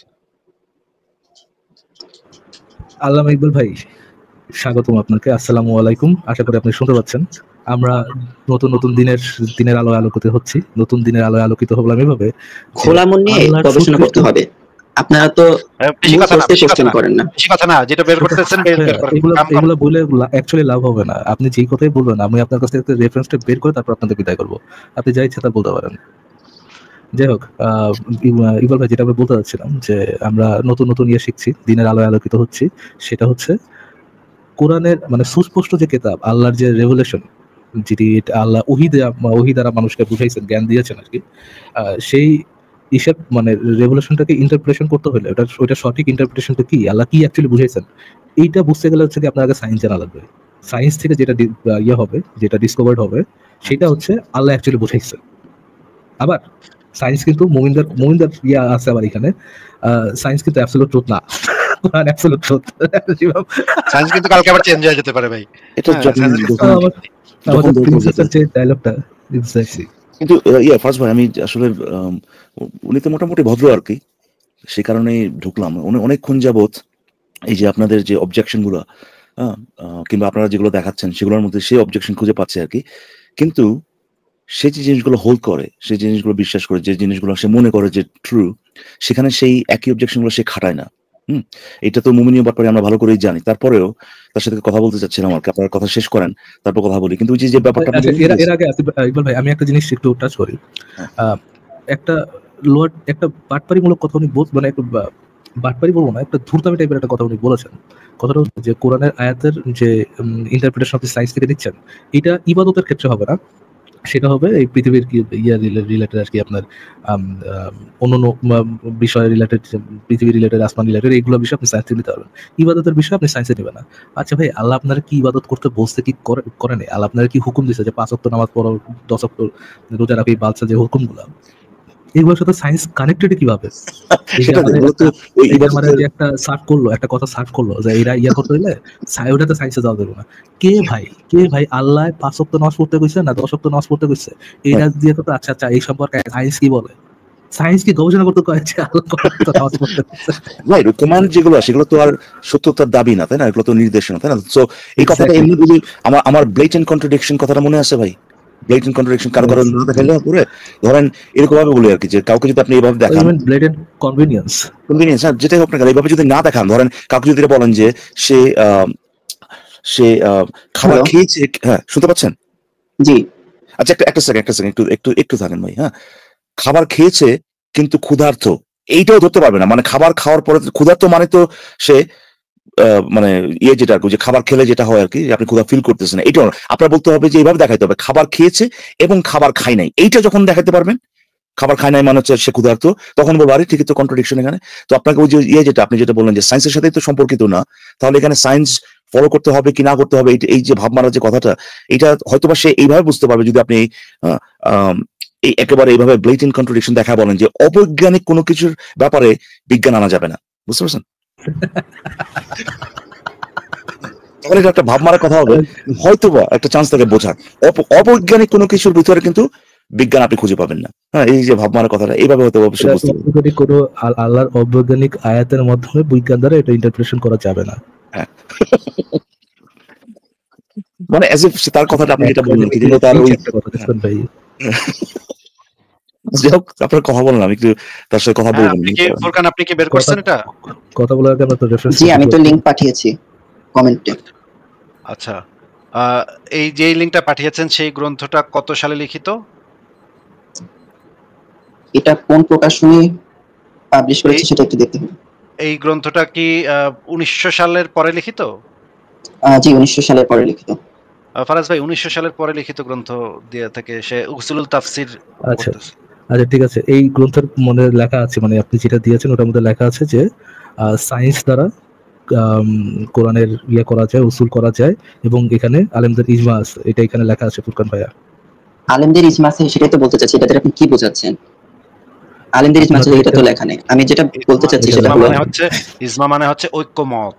হ্যাঁ, মানে হচ্ছে অন্যান্য আলেমরাও এই মতের সাথে, যারা প্রমিনেন্ট আলেম আছে তারা, যেমন হচ্ছে সৌদি আরবের মদিনা বিশ্ববিদ্যালয়ের যে আলেমরা আছে, আল আজহার বিশ্ববিদ্যালয়ের যে আলেমরা আছে, এবং সালাফি যে আলেমরা আছে, আশারি যে আলেমরা আছে, মাতুরিদি যে আলেমরা আছে, তারা এটা হচ্ছে আহলে সুন্নাত ওয়াল জামাত, এর ভিতরে যারা যারা অন্তর্ভুক্ত তারা এটার সাথে ঐক্যমত পোষণ করেছে, এইটুকু দেখাতে পারলেই হবে।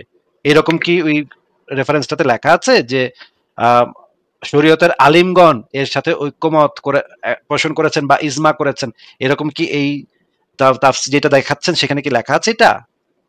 কোন বিষয়ে ঐক্যমতের কথা বলছেন? আপনাকে এখানে ভুল হচ্ছে না জানে? হ্যাঁ, কি ইকবাল ভাই বলেন।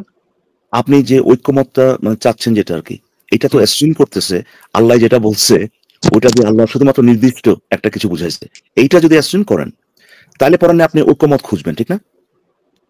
হ্যাঁ, তো ওই যে ফুরকান ভাই তো এমনও হতে পারে যে সে এইটা ধরে বসে আছে যে আল্লাহ একটা আয়াতে, বা যদি ওটা আমি আমাদের যে ন্যাশনাল যে ইউনিভার্সিটিটা ন্যাচারাল ওয়ার্ল্ড যেটা সেটা সম্পর্কে একটা বক্তব্য, আল্লাহ এটা দিয়ে হয়তো বা বিভিন্ন ধরনের জিনিস বুঝেছে, কন্ট্রাডিক্টরি জিনিসও বুঝেছে। এখন ফুরকান ভাই তো বলেও তো না এটা যে আল্লাহ কোনো একটা স্টেটমেন্ট দিয়ে সে একটা নির্দিষ্ট কিছু বুঝেছে। এটা যদি আমরা অ্যাসিউম করে নেই তাহলে কি আমাদের ভুল হতে পারে না? ওনাকে একটু জিজ্ঞেস করবো ভাই। ইকবাল ভাই আপনি যেভাবে কথা বলছেন আমার মনে হচ্ছে উনি এগুলা কিছু বুঝতে পারবে না। আপনি আরে একটু ভাই, সহজ করে আমি খালি তারা বললাম যে এটাতে আলেমদের ইজমা আছে, এই জিনিসটা আমাকে একটু এই জিনিসটাই আমাদেরকে একটু দেখান যে কোন একটা আমি অলরেডি চেক করে দেখছি, এইখানে তো অলরেডি চেক করে দেখছি এরকম কিছু লেখা নেই, সেখানে ইজমা আছে কিছু। এটা হচ্ছে 1900 সালের পরে। আসিফ ভাই একটা সেকেন্ড, আপনি চেক করে দেখছেন এর মধ্যে কিছু এরকম কিছু লেখা নেই? আমি কিন্তু তোমাকে স্পষ্ট করে বলছি যে ইজমা আছে, এটা দেখাতে হবে। আর উনি বলছে যে আপনি কিভাবে বুঝবেন ইজমা আছে কিনা। আমি বলছি আমার দেখাও দরকার নেই, খালি ওয়েবসাইটে লেখা থাকলে হলো যে এই বিষয়ে ইজমা আছে। আচ্ছা ঠিক আছে, দেখেন। না না, এটা আমি বলিনি। এখানে যেটা লেখা আছে, আমি আগে বলেছি যে ইজমা আছে নাকি, এটা বলতে কি বোঝাচ্ছেন? ফুরকান একটু ওয়েট করেন। কথা ঘুরালে তো হবে না। কি লেভেলের মিথ্যুক এগুলা রে ভাই? আপনারা কি মানে কি সেটাই বুঝি না। আমি আগে স্পষ্ট করেছি যে ভাই এক সেকেন্ড আমি কি বলি নাই যে শুধুমাত্র লেখা থাকলেই হবে? বলছেন, হ্যাঁ বলছেন, কিন্তু সে ইজমাটাই বের করার কথা। এই যে জিনিসটা নিয়ে আসছে সেটা হচ্ছে 1950 সাল, এই ইবনে আশুর হচ্ছে 1950 সাল বা 1960 সালে বা এই কাছাকাছি সময়ের দিকে এই গ্রন্থটা লিখছে। সেই গ্রন্থে সে ব্যক্তিগতভাবে খুবই ছিল বিজ্ঞান দ্বারা খুবই ইন্সপায়ার্ড ছিল, এই কারণে সে বিজ্ঞান দিয়া কোরআনকে বুঝতো। এইটা ইসলামের কোন উসুলুল তাফসিরের ভিতরে কোথাও এরকমের কোনো বিধান নাই যে আধুনিক বিজ্ঞান থেকে জ্ঞান নিয়ে কোরআনকে বুঝতে হবে, এরকম কোনো জিনিস নাই। ইজমা থাকা তো অনেক দূর কি বাত। কিন্তু তারপরেও ফারাজ ভাই, ইকবাল ভাই উনি যেহেতু মনে করতেছে আমরা দুইজন ছিলাম এতক্ষণে, উনি একা কথা বলতে ওনার হইতেছে, এই জন্য আমি কিছুক্ষণের জন্য বের হয়ে যাচ্ছি। আপনারা দুইজন একটু কথা বলেন ওনার সাথে, আমি কিছুক্ষণ পরে আসতেছি। আচ্ছা ঠিক আছে ফারাজ ভাই, আমি তাহলে ওনার সাথে কথা বলি।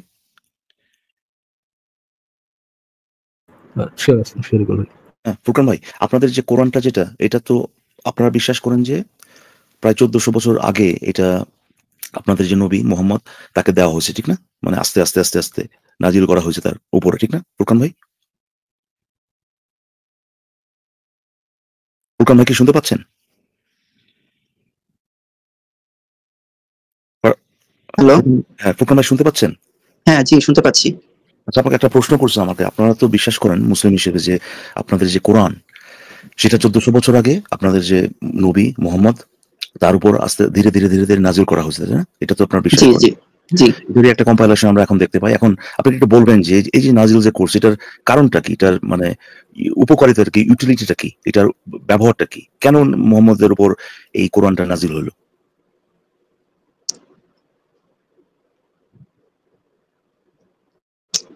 হ্যালো, হ্যাঁ প্রথমে আমি প্রশ্নটা এখন আপনি বলছেন যে কেন এটা মুহাম্মদ সাল্লাল্লাহু আলাইহি ওয়াসাল্লাম বা নবী মুহাম্মদ সাল্লাল্লাহু আলাইহি ওয়াসাল্লামের উপর নাজিল হলো, এই তো? না, কেন তার উপরে নাজিল হলো সেটা বলিনি আমি জিজ্ঞেস করতে চাচ্ছি যে কোরআনটা নাজিল করার পিছনে ধরেন মোহাম্মদের বদলে অন্য কেউ হইতে পারতো। আমি জাস্ট জানতে চাচ্ছি যে মোহাম্মদের উপরে বা যে একটা নবীর উপরে এটা নাজিল করার মানে কারণটা কি? এটা কি আমি আপনাকে একটু হেল্প করি, এটা কি যে আমরা সেখান থেকে শিখতে পারবো, আমরা আমাদের জীবন যাপন কিভাবে করব সেটার ব্যাপারে একটা গাইডেন্স ওখানে আছে, এগুলো নাকি কিভাবে রাষ্ট্র চালাবো, কোন আইন থাকবে কোন আইন থাকবে না, এগুলাই তো নাকি ভাই? ব্রড সেন্সে বলা যায়। স্পেসিফিকলি যদি কারণের কথা বলেন তাহলে তো অনেক কথা বলতে হবে, এখন এক লাইনে বলা ওভাবে যাবে না। এটা ধীরে ধীরে নাজিল হয়েছে প্রত্যেকটা পরিস্থিতির উপর ভিত্তি করে অনেক আয়াত নাজিল হয়েছে। আমি এটা জিজ্ঞেস করিনি আপনাকে যে এক্স্যাক্টলি একটা স্পেসিফিক আয়াত নাজিল হওয়ার কারণ কি, সেটা আপনাকে জিজ্ঞেস করিনি। আপনাকে যে বেসিক যে ইয়েটা আপনার মানে হোল কোরআনটা কেন নাজিল হয়েছে এরকম টাইপের, মানে আমাদেরকে দেওয়ার, মোহাম্মদ তো আমাদেরকে বলছে এই আয়াতগুলো, তাই না? কারণটা কি, এটার পিছনে কারণটা কি? এটা ইউটিলিটি, আল্লাহর ইবাদত করা, সেটাই। মানে আল্লাহ যে আইন কানুনগুলো দিয়ে গেছে সেগুলো আমরা মানবো, রাইট? এটাই তো নাকি? আইন কানুন দিয়ে গেছে বলতে মানে মেইন পারপাস তো আল্লাহর ইবাদত করা বা এক ঈশ্বরবাদে বিশ্বাস করা, এটাই তো। সেটা ছাড়া কোরআনে আর কিছু নাই? কোরআনে এটা নাই ভাই, এটা করবা না ওইটা করবা, এটা খাইবা না ওইটা খাইবা, এগুলো আছে না ভাই? হ্যাঁ হ্যাঁ আছে। তো আমি তো তাহলে আচ্ছা, আবার কেন ইয়ে করতেছেন এগুলো? তো আমি জানতে চাচ্ছি যে ওই যে ইনস্ট্রাকশন গুলা যেগুলো আছে আমাদের জীবনের জন্য দরকার, সেগুলা যদি ক্লিয়ার যদি আমাদের কাছে না হয়, হ্যাঁ, তাহলে পরে ধরেন একটা ইনস্ট্রাকশনের মাধ্যমে কয়েকটা কন্ট্রাডিক্টরি আপনার ইন্টারপ্রিটেশন আসলো যে এটা দিয়ে এটা বুঝেছে, তাহলে কি আমরা আল্লাহ যেটা চাইছে সেটা আমরা করতে পারবো কিনা? বা আপনি আসলে ভাই এটা যদি এখন কথা বলতে যেত তো অনেক অনেক কথা বলতে আমি হবে। কিন্তু আপনাকে বলি না এটা যে এটা হয়েছে, আপনাকে জিজ্ঞেস করতেছি যে যদি যদি একটা ইনস্ট্রাকশনের মাধ্যমে আপনি ৩-৪টা সাংঘর্ষিক ইয়ে পান, মিনিং পান, ইন্টারপ্রিটেশন পান, তাহলে পরে তো আপনি গ্যারান্টি দিয়ে বলতে পারতেছেন না যে কোনটা আসলে সঠিক, কোনটা আমরা মানবো। এই ব্যাপারে তো নির্দিষ্ট কোনো ইয়ে থাকবে না, তাই না? রুলিং তো নাই যদি এরকম হয়, ঠিক না? রুলিং থাকতে তো পারে না ভাই, এটা তো মানে রুলিং এর ব্যাপারে তো ক্লিয়ার, মানে যেগুলো ধরেন মদ খাবা না, আরে ভাই এটা তো ক্লিয়ার। সেটা বলতেছি না তো, আমি তো ভাই রে ভাই, আমি তো বললাম যে যদি থাকে, যদি একটা ইনস্ট্রাকশনের মাধ্যমে মানুষে যদি 4টা বুঝে, 4টা জিনিস বুঝে, তাহলে পরে আমরা কি বলতে পারবো যে ভাই এই 4টার মধ্যে কোনটা আসলে আল্লাহ বুঝাইছে? এটা কি বলতে পারবো কিনা? না, এটা বলা যাবে না। আচ্ছা ঠিক আছে, তো এই তো ভাই আমরা যদি কথাটা বলছি না, আমি কিন্তু জোর দিয়ে বলছি আর কি। এটার মানে হচ্ছে যে আমি বলতেছি না সেরকম হয়েছে। এখন আপনি একটু বলেন তো ভাই, যে ইসলামের বিভিন্ন ব্যাপারে, বিভিন্ন এই যে আইন কানুনের ব্যাপারে, এবং শুধু তাই না, যে এই আমাদের ইউনিভার্স সম্পর্কিত বিভিন্ন স্টেটমেন্ট যেগুলো দেওয়া হয়েছে কোরআনে, সেগুলো নিয়ে ভাই মতভেদ আছে, এটা তো আপনি স্বীকার করেন নাকি ভাই? হ্যাঁ, এটাই তো আমি এটাই তো মানে স্টেট করার জন্য এখানে আসলাম যে একটা আয়াতের অনেকগুলো আরে ভাই ব্যাখ্যা। একটু যেখানে আসেন ওখানে থাকেন, আপনার জিজ্ঞেস করি নাই আপনি কেন আসছেন বা কেন ওগুলো আছে বা আছে, তো এটা তো আপনি মানেন নাকি? হ্যাঁ, অবশ্যই অবশ্যই। আচ্ছা ঠিক আছে, আল্লাহ কি মোহাম্মদের পরে আর কোনো নবী পাঠাইছে ভাই? না না, আর আচ্ছা পাঠাইনি। ঠিক আছে, যার মানে হচ্ছে আল্লাহর যে কমিউনিকেশন যেগুলো এবং মোহাম্মদের কি করছে না করছে এগুলো তো শেষ, ঠিক না? এর নতুন কিছু তো অ্যাড হওয়ার তো কোনো সম্ভাবনা নাই। সম্ভাবনা আছে কোনো? ধরেন আমরা নতুন একটা তথ্য পাবো, মোহাম্মদ এটা বলছিল ওটা বলছিল, এরকম কোনো সম্ভাবনা আছে? নতুন তথ্য মানে কোরআনের ভিতরে পাবো, বা মানে নতুন তথ্য বলতে তো কি নতুন বোঝাচ্ছেন? আয়াত, নতুন আয়াত না, ইনস্ট্রাকশন, নতুন আয়াত নেই। না। তো তাহলে পরে ভাই এই যে 1400 বছর যে হয়ে গেছে, হ্যাঁ, হুম হুম। কতদিন আপনারা এটা এই বিভিন্ন আয়াত নিয়ে গুতাগুতি করার পরে আমরা আসলে বুঝতে পারবো যে ওই যে মতভেদ যেগুলোর ভিতরে আছে, আর কতটা দিন গোতাগুতি করলে পরে আমরা বের করতে পারবো যে আসলে ওই যে যেটার মধ্যে মতভেদ আছে এটার আসল মিনিংটা হচ্ছে এটা। আর এই ততদিন পর্যন্ত যারা কিনা ওই ভুল ইন্টারপ্রিটেশন, মানে এগুলো তো এখন তো বোঝার উপায় নেই ভুল ইন্টারপ্রিটেশন কোনটা, তাদের কি হবে ভাই? এখানে দুইটা প্রশ্ন আছে, এটা হচ্ছে একটা, আর দ্বিতীয়টা হচ্ছে যে যদি এটা হয়েই থাকে, মতভেদ যেটা অবশ্যই আছে, তাহলে কি মোহাম্মদ ওই যে আপনার ক্লিয়ার ইনস্ট্রাকশন যেটা, এটা দিতে কি সে ফেল করছিল কিনা, এটা দিতে সে ব্যর্থ হয়েছিল কিনা? এই দুইটা প্রশ্নের একটু উত্তরটা দেন। প্রথমটা একটু বলেন যে প্রশ্নটা কি, উত্তরটা দেন, আর দ্বিতীয় উত্তরটা দেন, প্রশ্নটা বলে। প্রথম আমি যতটুকু বুঝতে পারলাম সেটা হলো, প্রথম প্রশ্নটা বলেছেন যে মুহাম্মদ সাল্লাল্লাহু আলাইহি ওয়াসাল্লামের পরে যেহেতু কেউ আসবে না, আল্লাহর সাথে আমাদের ডিরেক্টলি কথা বলার কোনো মাধ্যম নেই, নতুন কোনো আয়াত আসবে না, তাহলে এই যে একটা আয়াতের অনেকগুলা ব্যাখ্যা, এখন কতদিন পর্যন্ত আমরা আর কি এটা নিয়ে এরকম কিছু কি বুঝাতে চাচ্ছেন? কতদিন পর্যন্ত আমরা আপনি তো এটার এই জিনিসটা নিশ্চিত হব? স্বীকার করতেছেন 1400 বছর হয়ে গেছে, এরপরেও মুসলিমরা গোতাগতি করতেছে এটার মানে এটা, ওটার মানে ওইটা, রাইট? এরকম আসছে না? মানে বিবিধ টপিক আছে যেখানে জি জি জি, আছে আছে। আপনারা এই আলাম নিয়ে আসছে, ওই আলাম নিয়ে আসছে, এই আলাম এটা বলছে। আমি সেটাই জানতে চাচ্ছি যে হুম হুম। যে কিন্তু আল্লাহ তো একটা নির্দিষ্ট কিছু বুঝাইছে সেগুলো দিয়ে, নাকি নাকি আপনি মনে করেন যে আল্লাহ এক আয়াত দিয়ে বিভিন্ন সাংঘর্ষিক কিছু বুঝেছে? এরকম তো আপনি মনে করেন না? এখানে এটাকে যদি এভাবে স্টেট করেন যে বিভিন্ন সাংঘর্ষিক কিছু বুঝিয়েছে, আমি ওটা মনে করি না। আমি মনে করি একটা আয়াতের অনেক ধরনের মিনিং থাকতে পারে, সেটা হ্যাঁ, ইনস্ট্রাকশন অনুযায়ী ভাই একটা সাংঘর্ষিক ইনস্ট্রাকশন একই সাথে না।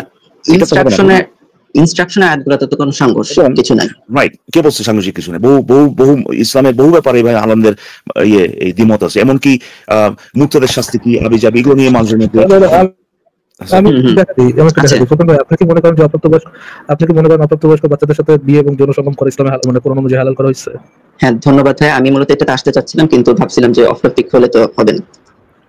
আসলে আমি আর মানে মানে আপনি একটু কথা বলি, একটু কথা বলতে দেন। ভাই আপনার জাস্ট পজিশনটা দিলে কি হয়? এটা আমি ডিসকাশন চাচ্ছি না তোর ভাই, আমি জাস্ট আপনার ইয়েটা চাচ্ছি, আপনার স্ট্যান্ডে যাচ্ছি। আপনি কি মনে করেন যে এটাকে হালাল করা হয়েছে কোরআনের আয়াত দ্বারা, নাকি হালাল করা হয়নি? প্রশ্নটা কি ছিল? অপ্রাপ্তবয়স্ক বাচ্চার সাথে বিয়ে এবং যৌন সঙ্গম কোরআনের আয়াত দ্বারা হালাল করা হয়েছে, এই কথাটার সাথে কি আপনি একমত নাকি দ্বিমত? মানে এই ইন্টারপ্রিটেশনটার সাথে কি আপনি একমত নাকি দ্বিমত? দ্বিমত। আচ্ছা এই তো তাহলে তো হয়ে গেল। ইনস্ট্রাকশনে যে ওনাদের দ্বিমত আছে, ওনারা যে কন্ট্রাডিক্টরি বিলিভ রাখেন, এটাই তো প্রমাণ। হ্যাঁ, তো ব্যাপারটা হচ্ছে, আমার প্রশ্ন হচ্ছে এইটা, এটা কি ধরনের গাইড বুক? 1400-1500 বছর অলমোস্ট হয়ে যাচ্ছে, কিন্তু ইনস্ট্রাকশন কি এটাই, এটা নিয়ে গোতাগুতি চলতেছে এখনো। যদিও এমন না যে ভাই নতুন আপনার তথ্য ঢোকানোর সম্ভাবনা আছে, এরকম কিছুই নাই। আল্লাহ থেকে কিছু আসবেও না, যা এসে গেছে অলরেডি এসে গেছে, কিন্তু এরপরেও ভাই গোতাগুতি চলতেই আছে, বেরি করতে পারতেছে না আসলে যে কি। তো গাইড বুক হিসাবে তো এটা তো ব্যর্থ ভাই প্রথমত। দ্বিতীয়ত হচ্ছে যে যখন কিনা যে ইন্টারপ্রিটেশন গুলো আপনার নবী দিয়ে যায় নাই, কিন্তু আপনারা এখন বের করতেছেন, বলতেছেন ভাই এটা এই যে বিজ্ঞানের সাথে মিলতেছে, এর মানে কি এইটা না যে নবী যেটা বুঝাতে পারে নাই, নবী যেটা যে বুঝ দিয়ে যায় নাই, সেই বুঝের উপরে গিয়ে আপনি এখন বলতেছেন না না আল্লাহ আসলে, আল্লাহ মেসেজ দিচ্ছে নবীকে যে তুমি গিয়ে বুঝা দাও। এখন আপনি বলতেছেন না না নবী যেটা বলছে ওইটা না, আমরা যেটা বুঝতেছি আল্লাহ আসলে ওটা বুঝাইছে। এখানে যে এটার মানে যে নবী আল্লাহর আসল মেসেজ বুঝাতে যে ব্যর্থ হয়েছে, এটা কি বুঝেন কিনা আপনি? এখানে কতগুলা কথা আছে। আপনি প্রথমে ধারণা করে নিয়েছেন যে নবীজি সবগুলা, আমি একটু বলি আপনাকে তো দায়িত্ব দেওয়া হয় না, কোন আর কি কথা আছে ভাই? দায়িত্ব তো আপনাকে দেওয়া হয় নাই। আল্লাহকে যদি দায়িত্ব কি আপনাকে দেওয়া হয়েছে নাকি ভাই? এই মেসেজটা আল্লাহর মেসেঞ্জার কি আপনি নাকি এই মোহাম্মদ? কেউ তো আমি একটু বলি, একটু বলতে তো দিবেন। কেউ তো ইন্টারপ্রিটেশন রাখতে পারে যে না, মোহাম্মদকে কোরআন বোঝানোর দায়িত্বই দেওয়া হয়নি, তার কাজ ছিল হচ্ছে গিয়া খালি ছড়াই দেওয়া, সে শুধু ছড়াই দিয়ে গেছে। তো এটার রেগেস্টিকে বলতে পারে যদি ছড়াই দেওয়ার ইয়েই থাকতো তাহলে ভাই মোহাম্মদের দরকার কি ছিল? আল্লাহ তো কোরআন প্রিন্ট আউট করে মানে ডিঙ্গা করে মানুষের মাথায় মাথা আসতো কোরআনে। আল্লাহ নবী আমাদের দয়াল আল্লাহ কি বলেছে এগুলো জিজ্ঞেস করতেন মোহাম্মদের কাছে? তো মোহাম্মদ তো তখন বলেন ভাই আমার কাম হলো ভাই মেসেজটা দেওয়া, হ্যাঁ কি বলা আছে এটা নিয়ে কথা তো আমার কাম না, এটা তো বলেন নাই কোনোদিন, তাই না ফরাজ ভাই? কথা বলেন তাহলে আমি যাই। এটা অস্বীকার করে নাই যে, এটা অস্বীকার কখনো করে নাই যে আমরা কথা বলতে থাকেন। আরে ভাই এখানে ফুরকান ভাই আপনার সাথে তো কথা হচ্ছে, আপনার উত্তরটা কি এখানে? আপনি যদি মোহাম্মদ যে ইন্টারপ্রিটেশন দেয় নাই সেটা যদি আপনি নিয়ে আসেন, এবং সেটার মেথড নিয়ে আমি আপনার সাথে একটু কথা বলবো। হ্যাঁ, সেটা মেথডটা নিয়ে আমি আপনার সাথে একটু কথা বলবো, কিন্তু এখানে তো প্রমাণ হয়ে যাচ্ছে যে ভাই মোহাম্মদ যে ইন্টারপ্রিটেশনটা দেয় নাই সেটা আপনারা নিচ্ছেন। অবশ্যই আল্লাহ কি বুঝাইছে এই ব্যাপারে আপনি আরো এক্সপার্ট মোহাম্মদের চেয়ে, আমি আর এটা নিয়ে কথা বলতে চাচ্ছি না, কিন্তু আপনি ওই যে মেথডটা নিয়ে একটু কথা বলি। আপনাকে একটা উদাহরণ দিয়ে বলি, ধরেন রহিম নামে একজন ব্যক্তি, সে খারাপ কাজ করছে কিনা এটা নিয়ে বিতর্ক হচ্ছে, একটা খারাপ কাজ করছে কিনা। এখন কেউ যদি এসে বলে ভাই রহিম তো খারাপ কাজ করে নাই কারণ সে তো ভালো লোক, এটা যদি কেউ বলে, এই যুক্তিটার মাধ্যমে কি প্রমাণ হবে কিনা যে রহিম খারাপ কাজ করে নাই? যদি না হয় কেন একটু বলেন। শুধুমাত্র এতটুকু দিয়ে এখানে কিছুই বোঝা গেল না যে রহিম খারাপ কাজ করেছে নাকি ভালো কাজ করেছে। আমরা বাস্তব জীবনে শুধু দুই লাইন দিয়ে সম্মুখীন হই না। আমাদের বাস্তব জীবনে যখন আমরা দেখি জিজ্ঞেস করছি সেটা বলেন ভাই, যে কথা বাদ দিব তাহলে কি সে কথা বলবো? আমি যে প্রশ্নটা করছি সেটার ভিতরে সেই স্কোপে থাকেন। বিতর্ক হচ্ছে রহিম খারাপ কাজ করছে কিনা। কেউ যদি আর্গুমেন্ট এইটা দেয় যে ভাই রহিম তো ভালো লোক এই জন্য সে খারাপ কাজ করে নাই, এখানে সমস্যাটা হচ্ছে যে যেটা নিয়ে বিতর্ক হচ্ছে আর কি, রহিম খারাপ কাজ করছে কিনা, একজনের পজিশন যদি এটা হয় যে করে নাই, সে ওইটা ধরে নিয়ে ভাই তার বক্তব্যটা দিচ্ছে, কারণ সে ভালো লোক মানে সে খারাপ কাজ করে নাই, যার মানে হচ্ছে সে যেটা প্রমাণ করার চেষ্টা করতেছে ওইটা ধরে নিয়েই আর্গুমেন্ট দিচ্ছে। আপনি এক্স্যাক্টলি এই একই কাজ করতেছেন। না, একই কাজ করছি না। আমি দেখাচ্ছি আপনাকে কিভাবে করতেছেন। আল্লাহ একটা কথা ভুল বলছে নাকি ঠিক বলছে এটা নিয়ে বিতর্ক হচ্ছে, এটা নিয়ে কথা হচ্ছে। আল্লাহ সমতল বলছে, জাস্ট আ সেকেন্ড ফুকান ভাই, আল্লাহ পৃথিবী সমতল বলছে নাকি ভাই ওই যে স্ফেরিক্যাল এটা বলছে, এইটা নিয়ে বিতর্ক এটা নিয়ে যে কোনটা বলছে। এখন আপনি আপনার পজিশন যদি এইটা হয় যে না আল্লাহ ঠিকটা বলছে, যেটা ঠিক ওইটা, আল্লাহ যেটা বলছে ওইটা ঠিক, এবং এইটা যদি প্রমাণ এইভাবে করেন যে আল্লাহ আসলে যেটা ঠিক ওইটা ধরে যদি বলেন যে ভাই আল্লাহ ওইটাই কইছে, তাহলে তো ভাই আপনি তো যে পজিশনটা আপনি নিছেন, যে পজিশনটা প্রমাণ করার চেষ্টা করেছেন আল্লাহ ঠিক বলছে, ওইটাই তো আপনি জাস্ট রিস্টেট করলেন। আপনি বললেন না যে সাইন্টিফিক্যালি, যেহেতু এখন আমাদেরকে বলে সায়েন্স যদি আমাদেরকে বলে যে পৃথিবী গোলাকার বলতে মানে আপনার স্ফেরিক্যাল বোঝাচ্ছে আর কি, সে তো আল্লাহ ওইটাই বুঝেছে। আরে ভাই বিতর্কই তো ওইটা নিয়ে যে আল্লাহ কোনটা বুঝাইছে। আপনি যদি ধরেই নেন যে আল্লাহ যেটা ঠিক, যেটা বিজ্ঞান বলতেছে ওইটাই বুঝেছে, তাহলে তো ভাই আপনি প্রমাণ করলেন না যে আল্লাহ ওইটা বুঝেছে, আপনি জাস্ট শুধুমাত্র আপনার পজিশনটা রিস্টেট করলেন প্রমাণ হিসেবে। বুঝা গেছে কি বলছি আমি? জি, আমি বুঝতে পেরেছি। মানে আমি যদি ভাই আপনি কাজটা করছেন না, এই কাজটা করছেন না। আপনাকে যখন বলা হলো যে কেন আপনি এটা ধরতেছেন, তখন আপনি বলছেন কারণ আমাদেরকে বিজ্ঞান এখন এটাই বলে। কিন্তু বিজ্ঞান বলছে মানে তো এই না যে আল্লাহ ওইটা বলছে, এটার মধ্যে কোনো কানেকশন আছে? যদি না আপনি ধরে নেন যে আল্লাহ সব সময় ঠিক বলে, তাহলে তো ভাই আপনি তো আপনার দাবি যেটা, ওই দাবিটারে আপনি প্রমাণ হিসেবে চালাই দিলেন, যেটা মুমিনরা করে আর কি। যদি আপনার দাবি হয় যে আল্লাহ সবসময় ঠিক বলে, সেটা প্রমাণ করতে হবে রে ভাই। আপনি যদি ধরে নেন যে আল্লাহ ঠিক বলছে, ইকবাল ভাই এই জিনিসটা যদি অন্য ধর্মের ক্ষেত্রে একটা উদাহরণ দিয়ে আপনি ওনাকে বুঝাইতেন, তাহলে মনে উনি আরো ভালো বুঝতে আপনি করতে পারেন। এক্স্যাক্টলি, তারা কিন্তু এই কাজটা করে, শুধু তাই না, তার মধ্যে যে বিচারিতা যেটা, ধরেন আপনি যখন একটা হাদিস নিয়ে আসবেন, সে এইটা পর্যন্ত প্রশ্ন করবে যে ভাই এইটা যে মুহাম্মদ এক্স্যাক্টলি বলছে, এইটার প্রমাণটা কি? আরে ভাই মানে তাহলে তো ফুরকান ভাই এই জিনিসটা, এই শুনেন, এই মেথডটা তো সমস্ত হাদিসের ক্ষেত্রে আপনার মানে অ্যাপ্লাই করা উচিত। আপনি কি বলেন তো পৃথিবীতে সহিহ হাদিস বলে কোনো কিছু আছে কিনা বলেন? সহিহ হাদিস বলে কিছু আছে? জি, সহিহ হাদিস একটা আছে, মানে একটাকে আমি সম্পূর্ণ 100% আমার জানার দরকার নেই সেটার ভিতরে কি আছে। সেখানে নিশ্চয়ই নিশ্চয়ই মোহাম্মদ কিছু বলছে, এবং আপনি এটা মনে করেন যে মোহাম্মদ আসলে সেটা বলছে, রাইট ফুরকান ভাই? জি, কিন্তু কেন মনে করি সেটা প্রমাণ করেন। আবার আপনার কেন মনে হয় জানার দরকার নাই, আপনি প্রমাণ করেন যে ওটা আজ মোহাম্মদ আসলেই বলছে। কি বলছে এটা আমার জানার দরকার নাই। কেমনে বিজ্ঞান দিয়ে প্রমাণ করবে? বিজ্ঞানে যেহেতু এটা কইছে, যেহেতু মোহাম্মদ না, এটা না, এটা একটা মূলনীতি দিয়ে প্রমাণ করতে হবে। কিসের মূলনীতি রে ভাই? মূলনীতি তো আপনি ধরিয়ে নিয়েছেন, মূলনীতি মানে তো আপনি ধরে নিয়েছেন সেটা। আপনি এখন বলেন যে কিভাবে অ্যাবসলিউটলি, কিভাবে অবজেক্টিভলি প্রমাণ করবে যে মোহাম্মদ আসলে সে কথাটা কইছে। আপনি তো এই অবজেকশনটা আপনাদের রীতিনীতি, আপনাদের মূলনীতি, ফলনীতি, আপনাদের সায়েন্স অফ হাদিস, এগুলো দিয়া আপনার চেয়ে হাজার গুণে ভাই মানে বড় আলেম, এরা বৈশা সমস্ত কিছু এইটা লোক ওটা মিলে সমস্ত কিছু আপনার গবেষণা করে এত ফেলাসি দিলে আলেম, আপনারা একেবারে জ্ঞানের বাহার বড় না ভাই। কথা হচ্ছে তারা তো গবেষণা করে এটাকে সহি গ্রেডিং দিয়ে রাখছে। সেখানে এসে আপনি বলতেছেন যে ভাই এটা যা মোহাম্মদ আসলেই বলছে, এটা প্রমাণ কি? টু বি অনেস্ট, আপনার সাথে আমরা আসলে একমত। আপনার সাথে আসলে সায়েন্স অফ হাদিস এটা একটা মানে ফালতু, মানে ফোনি একটা জিনিস। এটা কিছুই প্রমাণ করে না। কোন বেড়ায় দাঁড়ায় মুছছে, কোন বেড়ায় বসে মুছছে, এটা দিয়ে কোনো কিছু প্রমাণ হয় না যে ওই বেড়া যা করতেছে এটা সত্য। আপনার সাথে আমরা একমত। কিন্তু প্রবলেমটা কি জানেন? প্রবলেম হচ্ছে যে আপনি ওই জিনিসটা, আপনি যে জিনিসগুলো বিশ্বাস করেন সেগুলোর উপর খাটান না। আপনি কোনোদিন আপনার বাপের জন্য আপনি প্রমাণ করতে পারবেন না যে আপনি যেটার কথা বলতেছেন সহিহ হাদিস, ওটা অ্যাকচুয়ালি মুহাম্মদ বলছে, ঠিক আছে? কিন্তু আপনি শুধুমাত্র ওই হাদিস আপনি গ্রহণ করতে চান না বলে আপনি সেখানে অবজেকশন নিয়ে আসেন, এখানে বিচারিত আসেন। এখন আপনি একটু বলেন যে আগের ক্ষেত্রে চলে যায়। আসিফ ভাই একটা উদাহরণ দেন। আমি একটা জিনিস বলি ইকবাল ভাই, যে মনে করেন আফ্রিকার একটা ধর্ম আছে পুঙ্গা ধর্ম। সেই পুঙ্গা ধর্মের যে ধর্মগ্রন্থ পুঙ্গাং, সেই পুঙ্গাং ধর্মগ্রন্থে বলা আছে, পুঙ্গা দেবতা বলতেছে যে আমি পৃথিবীকে সমতল ভাবে বিছিয়েছি। এখন চুনাহাগা মুমিন মনে করলো, ওই পুঙ্গা ধর্মের যে চুনাহাগা মুমিন, সে এটা ধরে নিছে যে পুঙ্গা দেবতা যেহেতু এটা বলেছে, সেহেতু এটা তো সত্যই বলেছে, এটা তো থেকে তো সরা যাবে না, এটা মানে আমি একদম বিশ্বাস করি, পুঙ্গা দেবতা যেহেতু বলেছে কথা সত্য। কিন্তু আমি দেখতেছি বিজ্ঞান এখন কইতেছে যে পৃথিবী তো গোলাকৃতি। হ্যাঁ, এখন কি করি? তাহলে এখন দেখি যে এইটার মানে বিজ্ঞানের মতো করে কোন ব্যাখ্যাকারী এই সমতলরে টাইনা টুইনা গোল বানাইছে, এটার কোন ব্যাখ্যাকারী আছে? এখন দেখলো এটার 10টা ব্যাখ্যা আছে। যে পুঙ্গা দেবতা যখন বলেছে আমি পৃথিবীকে সমতল ভাবে বিছিয়েছে, এটা 10টা ব্যাখ্যা 10 জন ব্যাখ্যাকারী করেছে। এক ব্যাখ্যাকারী করছে সমতল, দুই ব্যাখ্যাকারী বলছে সমতল তবে একটু চারপাশে একটু গোল, আরেক ব্যাখ্যাকারী বলছে না ত্রিভুজাকৃতি, সমতল বলতে ত্রিভুজাকৃতি বোঝানো হয়েছে, আরেক ব্যাখ্যাকারী কইছে যে না সমতল বলতে আসলে গোলাকৃতি বোঝানো হয়েছে। এখন এই চুনাহাগা মুমিন দেখলো যে বিজ্ঞানের সাথে তো ওই যে গোলাকৃতি যেটা সেটা মিলতেছে। তাহলে এখন কি করবো? যেহেতু আমার পুঙ্গা দেবতারে সত্য প্রমাণ করতেই হবে, সেহেতু তো আমার যেটা করতে হবে যে ওই যেই ব্যাখ্যাকারী বলেছে যে গোল, সেই ব্যাখ্যাকারীর ব্যাখ্যাটাই সঠিক ব্যাখ্যা, এইটা ধরতে হবে।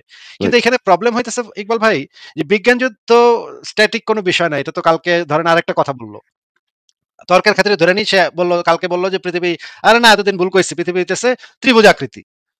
তাইলে তখন ওই পুঙ্গা মুমিন বলবে ও তাইলে এখন দেখি তো কোন ব্যাখ্যাকারী ত্রিভুজাকৃতি কইছে, সেই ব্যাখ্যাটা নিয়ে আসি তো। তখন সে গিয়া দেখলো যে আরেক ব্যাখ্যাকারী কইছে সমতল বলতে এখানে ত্রিভুজাকৃতি বোঝানো হয়েছে, সেই ব্যাখ্যাটা নিয়ে করলো এই যে দেখো আমাকে আল্লাহ তো আমাকে পুঙ্গা দেবতা তো আগেই কইছিল যে পৃথিবী ত্রিভুজাকৃতি, এই যে দেখো এই ব্যাখ্যাকারী এই কথা কইছে। তার মানে তার পুঙ্গা দেবতার যে বক্তব্য, সেই বক্তব্যের কোনো মানেই নাই। সে বিজ্ঞানের উপর ভিত্তি করে একটা ইন্টারপ্রিটেশন চুজ করতেছে। আই থিংক আপনি তাকে ফুল অন মিসরিপ্রেজেন্ট করতেছেন, ফুল অন মিসরিপ্রেজেন্ট করতেছেন এখানে। আমি আপনার সাথে কোনোভাবে একমত হতে পারতেছি না। আমি আপনাকে একটা প্রশ্ন করেই, মানে ফুরকান ভাইকে একটা প্রশ্ন করে আমি সিনসিয়ারলি আপনার উত্তরটা দিতে মানে আই থিংক নিয়ে আসতে পারবো। আচ্ছা ফুরকান ভাই, আমি আপনার কাছে একটা জেনুইন অনেস্ট একটা প্রশ্ন করতে যাচ্ছি, এবং খুব এক লাইনের প্রশ্ন, আমি আশা করি এক লাইনের উত্তর দিতে পারবেন আপনি। ধরেন কোরআন অনুযায়ী এই ইন্টারপ্রিটেশনটা যদি সঠিক হতো যে পৃথিবীর চ্যাপ্টা এবং সায়েন্স বলতো যে পৃথিবীর সমতল, আপনি কোনটা গ্রহণ করতেন? কোরআনের চ্যাপ্টারটাই গ্রহণ করতেন নাকি সায়েন্সটা গ্রহণ করতেন? কোনটা করতেন? আমি কোশ্চেনটা শুনতে পারি। পৃথিবীর চ্যাপ্টার এবং সায়েন্স বলতো কি? যদি পৃথিবীর কোরআন স্পষ্টভাবে বলতো যে পৃথিবীর চ্যাপ্টা এবং সায়েন্স বলতো পৃথিবীর গোল, আপনি কোনটা গ্রহণ করতেন? সায়েন্স বলতো গোল। যদি সায়েন্স প্রমাণ করতে পারতো যে গোল, তাহলে আমি ওই প্রমাণের বিশ্বাস করতাম। প্রমাণে বিশ্বাস করতেন? তো আপনি যদি প্রমাণে বিশ্বাস করেন রেদার দেন রেভলিউশন, আপনি কি একজন মুসলিম হিসেবে আপনাকে বলা যায়? আমি তো আমাকে মুসলিম প্রমাণ করতে আসিনি, আমি কেন এসেছি আপনাকে একটু বলতে দিতে হবে আমাকে। নো নো নো ডুড, আপনাকে মুসলিম বলা যায় কিনা ফুরকান ভাইয়া? আপনি যদি কোরআনের উপর এখন বলা যায়, সায়েন্সের উপর সায়েন্সে করা যায়, আপনি সায়েন্সের উপর ডিপেন্ডেন্ট হন সত্য জানতে, যেটা ক্লিয়ার যেমন আপনি জানেন যে পৃথিবীর গোল। ফারাজ ভাই উনি যেটা বলতে যাচ্ছে যে বিজ্ঞানের জ্ঞানটা প্রমাণিত বিষয়টা নিয়ে আমরা সেইভাবে কোরআনটার অর্থটা চেঞ্জ করে দিব, অসুবিধা কি? না, আমি তো সেই প্রশ্ন করিনি আসিফ ভাই তাকে। আমি বলেছি যে যদি এইটা স্পষ্ট হয়, কোরআনে যদি স্পষ্ট হয় যে কোরআন অনুযায়ী পৃথিবীর চ্যাপ্টা এবং সায়েন্স অনুযায়ী যদি আমরা এটার এভিডেন্স পাই যে পৃথিবীটা গোল, তাহলে কি সে কোনটা গ্রহণ করবে, কোরআন না সায়েন্স? সে বলছে সায়েন্স গ্রহণ করবে। কেউ যদি কোরআনের স্পষ্ট আয়াতের বিপক্ষে যায়, সায়েন্সকে গ্রহণ করে, তাকে কি কোনোভাবে মুসলিম বলা যায় আসিফ ভাই?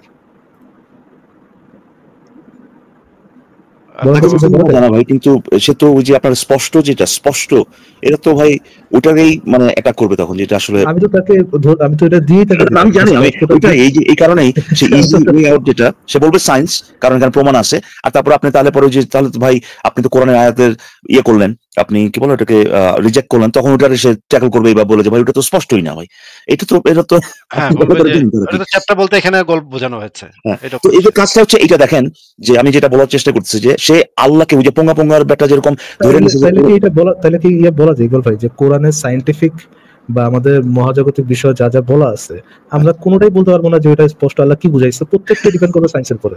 না, যখন কিনা তারা বলবে যে আমি লেট মি রিফ্রেশ ইট, আল্লাহর কোরআনে ইবাদত ব্যতীত বাকি কোনো আয়াতের অর্থ বুঝতে হইলে আপনি তাফসীর নয় বরং সায়েন্স পড়ুন। 100%। আমরা তো সেটা সবসময় বলি যে আমরা তো এটা সবসময়, আমি এটা বহুবার বলছি যে কোনো বৈজ্ঞানিক তথ্য মতো কি যেগুলো আছে এগুলোর আয়াত প্রথমে মুমিনরা এসে যেগুলো দাবি করে যে ভাই এটার মধ্যে হুবহু আছে, প্রথমেই আপনি এটা 100% গ্যারান্টি দিয়ে বলতে পারেন হুবহু নাই, বুঝতে পারছেন?